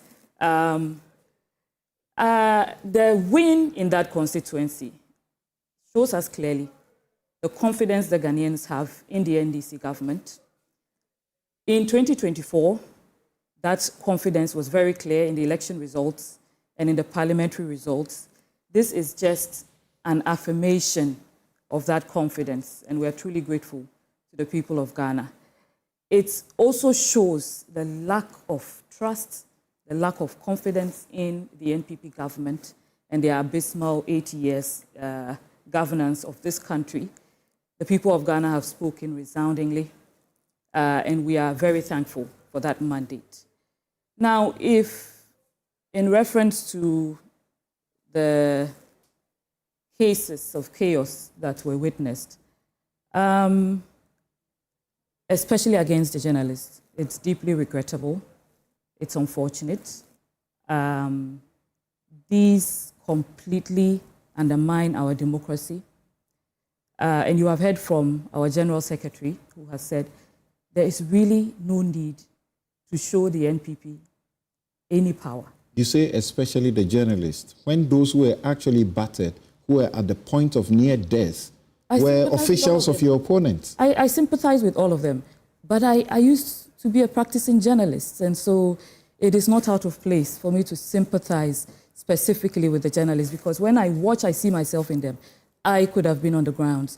I have covered similar events in the past, and so I sympathize deeply with the journalists and anyone else who was caught in the crossfire. It is important to understand that regardless of the history of violence where our elections are concerned, and we have had violence for a very long time, it undermines it for all of us, not just one party, regardless of who did what their political affiliation is. Violence at any election event is regrettable, and I just want to put that out there. In order to solve the problem, we have to look at it holistically. Ablekuma North and the issues that happened yesterday cannot be looked at in a vacuum. It is not an isolated incidence of violence during our elections. We have had countless incidences. My colleague conveniently skipped the parts where we have been confronted by the Delta Force. We have been confronted, and he said they actually have an edge, in protecting the ballot. I don't know what that means. Does it mean that they are ahead in vigilantism or whatever it is? Maybe you have to clarify that. But we have had terrible cases in this country where even vigilantes have barged into courts to free their so-called colleagues. When Ayawa's West Wogon happened, there was a whole report, you alluded to that report. The government at the time, the NPP government, decided to choose and pick which parts of that report to implement. Don't forget that there are a lot of people who are in pain and aggrieved, not just from then. 2020, 2016, there have been so many incidences. In fact, President Mahama recently urged the IGP to fast-track the report on the deaths that occurred in 2020 and in 2024. People died. People were shot at. Oh, what's the point? What's the point? The point I am making is that yesterday's Ablekuma North elections, the violence experience did not come out of nowhere. We have had a history of violence in our elections, and we should be addressing that holistically. We should ground our argument in the history and in justice and in truth, because we have not had violence from one party. We have had violence from many. In fact, as far as I'm concerned, the accusing fingers are being pointed at the NDC, and if you follow, like he said, certain commentary after and certain commentary before, I think the party general secretary has spoken. He also said the presidency hasn't commented. Well, the vice president commented. She's part of the presidency. You know, it has been very clear that the violence is regrettable. But I referred you to the number of people who have been aggrieved. Some of them may comment just because they are angry. And when they comment, you will hear their anger. You will hear the reservations that they have. Look, I think that going into future elections, there should be heightened security. Even certain individuals should not be allowed near polling stations. Maybe that point, but as for heightened security, how else can you have it? Yesterday they were in their dozens. Yes, they were, but it was unexpected, right? The situation still escalated to a point that is regrettable. So I think that maybe we can even screen certain people or everyone if that is feasible. Just or if you don't belong to the constituency or you don't belong to the polling station, you are not given access. Exactly. Just as we have people who are flight risks. In this country, we have people who are election risks. Such persons should not be allowed. In fact, as far as I'm concerned, certain persons should be banned from polling stations, especially polling stations where they have no business. If you are not a candidate and you are not a voter, what are you doing there? Do you have an idea what is going to happen to those who committed these heinous acts? We can see them. They are on video. It's not difficult to identify them. It's too early to say what will happen to them. There has to be an investigation into it. And then the recommendations of that investigation, our President, John Dramani Mahama, is a law-abiding man. He will follow to the letter the recommendations of the investigations.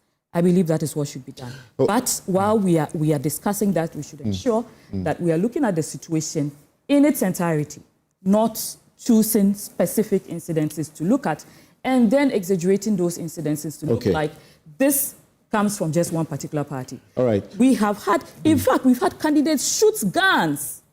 We've had some of our comrades, their legs were amputated because of election violence. We've had people die from election violence. The point I'm making is that these persons, their families, their friends, they are watching, they experienced it, and you think when they get a chance, especially when they had no justice, when nobody was brought to book, you think they will not return that kind of anger.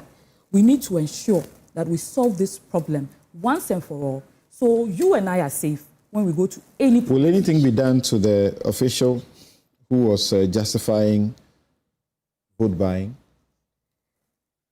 I need to understand the context in which he spoke. But I think we all agree that vote buying... Let's just play her quickly, and then you speak to that quickly. We go back to Suleimana and Kwesi. Let's hear.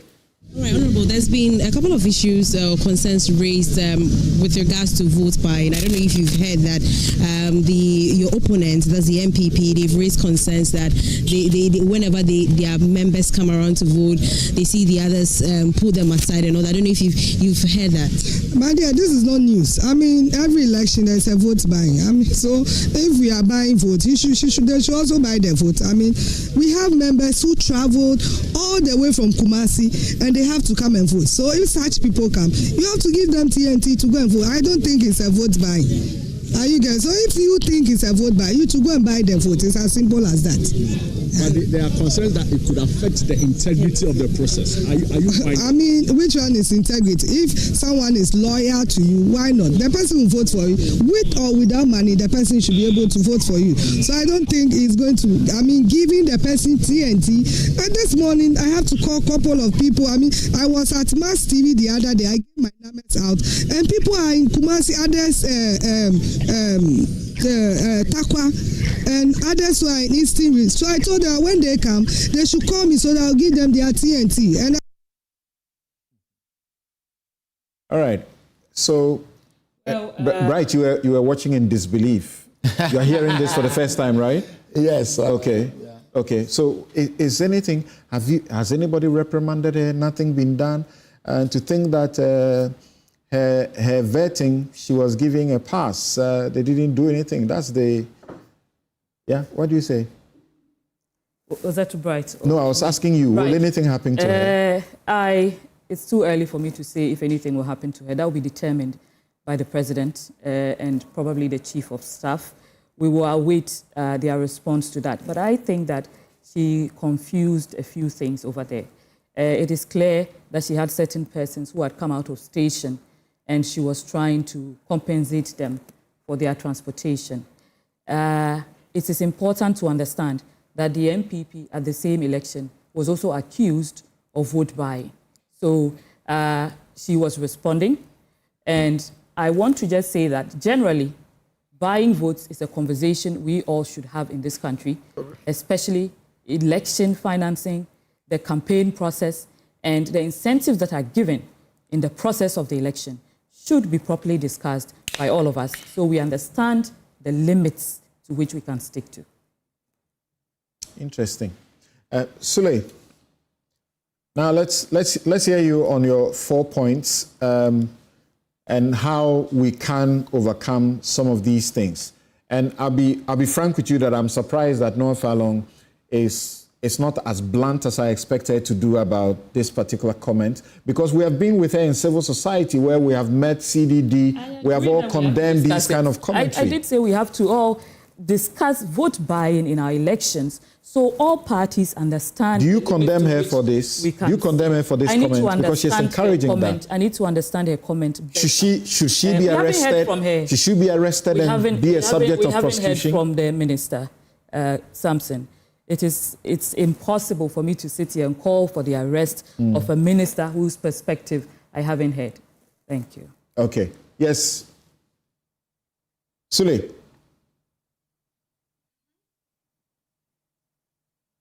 Okay. Hello, Sule. Siri was responding. Okay, we have a problem with Sule's line. Professor Ening. Yes. What's our way out? Because as you admit, the democracy is on a knife's edge. And should we all sit back and watch for the handful, as we can say, to plunge all of us into trouble? Well, I think we'll continue doing what we do best, that is bringing the problems to the fore, analyzing it, and hopefully doing two more things.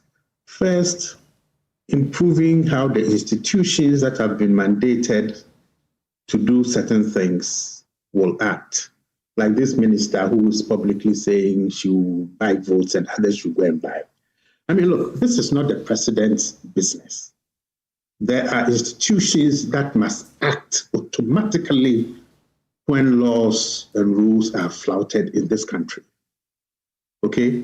I mean, immediately the president intervenes, then what it means is that he's not giving the institutions the opportunity to function. And I think the institutional ethos is very key here, because it's clear that our institutions are not functioning as optimally as they ought to. First, in identifying where the tensions will be. Secondly, who the bad guys are. Because what we are seeing now, as I said earlier on, is the franchising of violence. Because if I understand miracles very well, these guys didn't even know where they were and who were the people who were present. They had only been hired and ordered to create some mayhem. The second point relates to the nature of our political culture. And here I want to speak directly to the two party officials who are there. You know, when we have two political parties in which the citizenry expect to perform certain duties on behalf of the country, because these political parties come to us voluntarily to seek for our votes. then emotions cannot come in when they need to act on our behalf. So I disagree very strongly with Falang when she says that there was anger and therefore some of the commentary must be understood within that context. Those people who gave those commentaries, although they spoke in their individual capacities, are representatives now of the Republic of Ghana. So the international community sees them not as victims of XYZ by election, but a minister of the Democratic Republic of Ghana. And that is the lens that they will be. What's your brief commentary about the Greater Accra Regional Minister Linda Oklu's comment on vote buying? No, that's not acceptable. And I mean, if the electoral laws are that you cannot buy votes and you cannot incentivize people to come and vote, then the appropriate institution, I don't know whether it's the CID, must invite her for a conversation and apply the law. And I think when Falang says that she's waiting for the president or the chief of staff, it's not everything that the president must do. And that is why we have institutions. Okay, and this speaks to the issue also of political culture. And this goes to my brother, Miracles. Miracles, the establishment of party security groups will only worsen the situation. We'll go back and create trust. He says a committee, and what he's saying is subject to doing something about the situation, because it is when the impunity is not punished that it continues. And sometimes, Propheting, won't you admit that if they are this vulnerable, they need personal protection? Listen, I don't want to go into the history because it's like dredging things up. But I will only say this. When they were in opposition prior to the 2016 elections, they brought in mercenaries from South Africa. That created all kinds of things. But let's not go there. I think both parties must begin the process of engaging the statutory security services. We have an election security task force. Let's engage them. Let's use the intelligence that we all have. Thank you. Prof, hold on. I have Sule back. And Sule, we have the accusation, counter-accusation. The minority leader issued a statement yesterday pointing fingers at two individuals as being the ones who incited, directed, or ordered. This morning, I'm seeing a statement from, what's the name again? Mustafa Bande, who is the Deputy General Secretary of the NDC. And in his statement, is titled Blatant False Accusations by Alexander Afenyo-Markin. And he says that he did not do any of the things that Afenyo-Markin claims he did. And then actually indicates, he says that the assertion by the minority leader is false, reckless, and politically motivated. Such conduct from a trained lawyer and senior member of the legislature reflects a disregard for truth and the ethical standards expected of public office holders. I was in the constituency as part of routine electoral monitoring, and though I was not at the polling station when the altercation involving the former MP and Minister Mavis Hawa-Kumsin broke out, I rushed there to assist interventions to de-escalate the situation. When called upon, contrary to the false narrative, I got my driver to take her to the hospital, and then he says a whole lot of things and also contemplating legal action. They say this, then there's a counter, and then after a week or two, we all go to sleep. Well, Samson, I think that sometimes we need to go a little bit hard on our politicians, and I believe we are where we are because of the hypocrisy and the sometimes very, very dishonest positions taken by our politicians. Look, to be honest with you, if MPP was in power and this thing had happened, Miracle would have been saying what Noam Falone is saying. And if NDC remained in opposition, I'm sure Noam will be basically the one saying what Miracles is saying in your studios this morning. People would say that, look, we've had the MPP for the first time, maybe this is for the first time maybe in 8 years, the MPP disagreeing with a position taken by, let's say, the EC. The same time, you can talk about the police. We've had the MPP justifying actions of the police all this while. Today, it is the NDC justifying the actions of the police and the fact that they were overwhelmed and so on and so forth. I think the situation where people or our politicians, for that matter, only criticize when they are victims and justify when they are the perpetrators has to stop. We cannot continue with this whole situation of, okay, we would do this, they would do that. We'll go, Cherepone and so on and so forth. I think we've come to a point where we say, look, we have to stop and build the nation. We cannot continue to be playing political chaskele with our security and with the safety of our country. But Samson, having said that, I think it's important to still go back to the fundamentals. We are where we are because I think the EC has basically demonstrated gross incompetence on this matter. All this while, we were told that, oh, he's left with 3. We just need police security. With the 3, it is done. We just need, and even in those updates, the EC continuously made it clear to us that, in fact, in terms of even the additional numbers they were getting, they were basically relying on, supply of scanned sheets or carbon copies from the MPP and the NDC folks who were there. What about the EC officials who were there, who conducted the elections, the persons that the EC recruited and trained on how to handle the elections? What happened? That all of a sudden the EC has now has to be dependent on the results from the MPP, results from the NDC. They add on this, they add on that, eventually tell us that it's left with 3. And then all of a sudden we go back to 19. So this whole thing about the credibility of the EC, as far as this matter is concerned, cannot be wished away and then we just focus on what happened yesterday. You and I have been, because we've just run out of time, you and I have been on this vote buying issue for a long time. It's a crime, but of course, when it happens under elections situations, you need the fiat of the Attorney General to prosecute. And we know that the Attorneys General will not give a go-ahead for prosecution against their own. What do you think? What should we do now? Because people were committing assaults. I think what has to be done is to go along the lines of the bold statement that the president has made about resetting.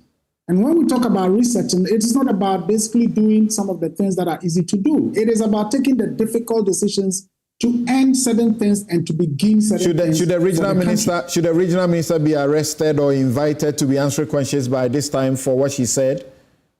Absolutely. Absolutely. If it's a crime, he has to face it. It doesn't. Crime knows no color.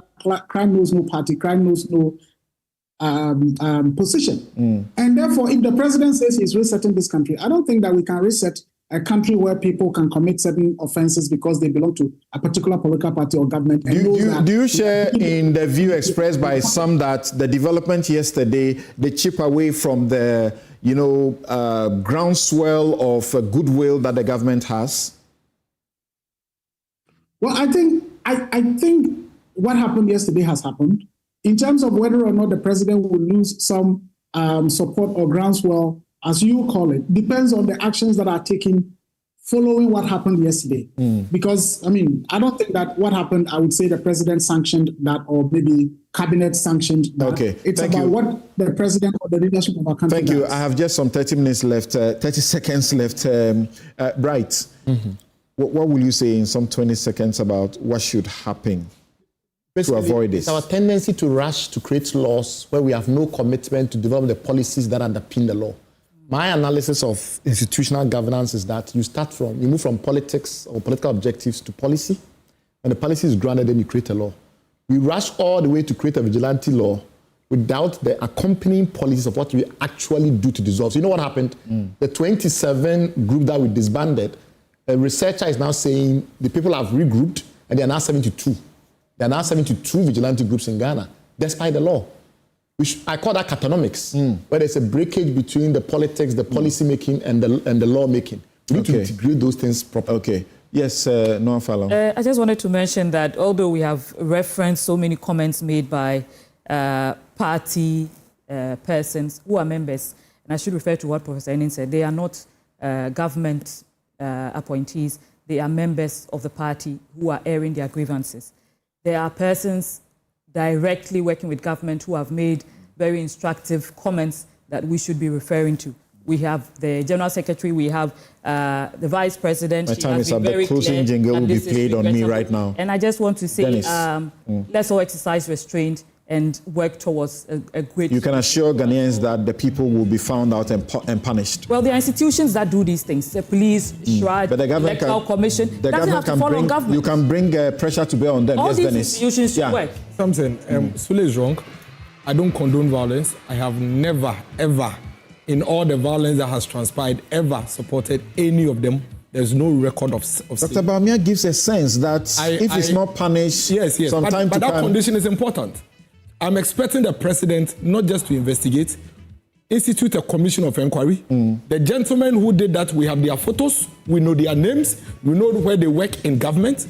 We'll supply it to the police and the government. We want to hear everybody speak. Thank you very much. Government My guests have been Dennis Miracles Abuaje, aide to Dr. Bawumia. Noam Falong is a member of the NDC communication team. Professor Kwesi Ening is a security analyst. Suleiman Abrahima is Executive Director, Media Foundation for West Africa. And Bryce Simmons is Honorary Vice President, Imani Africa. I'm Samson Ladi Anyanini. This has been Newsfile. Thank you very much for your company.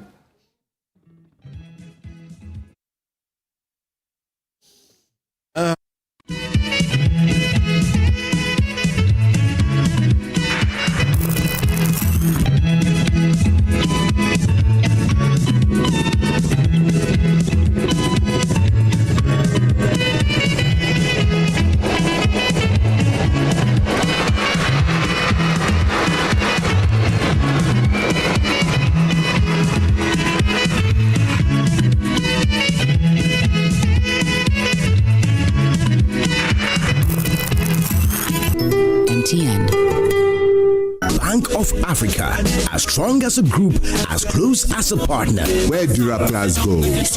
What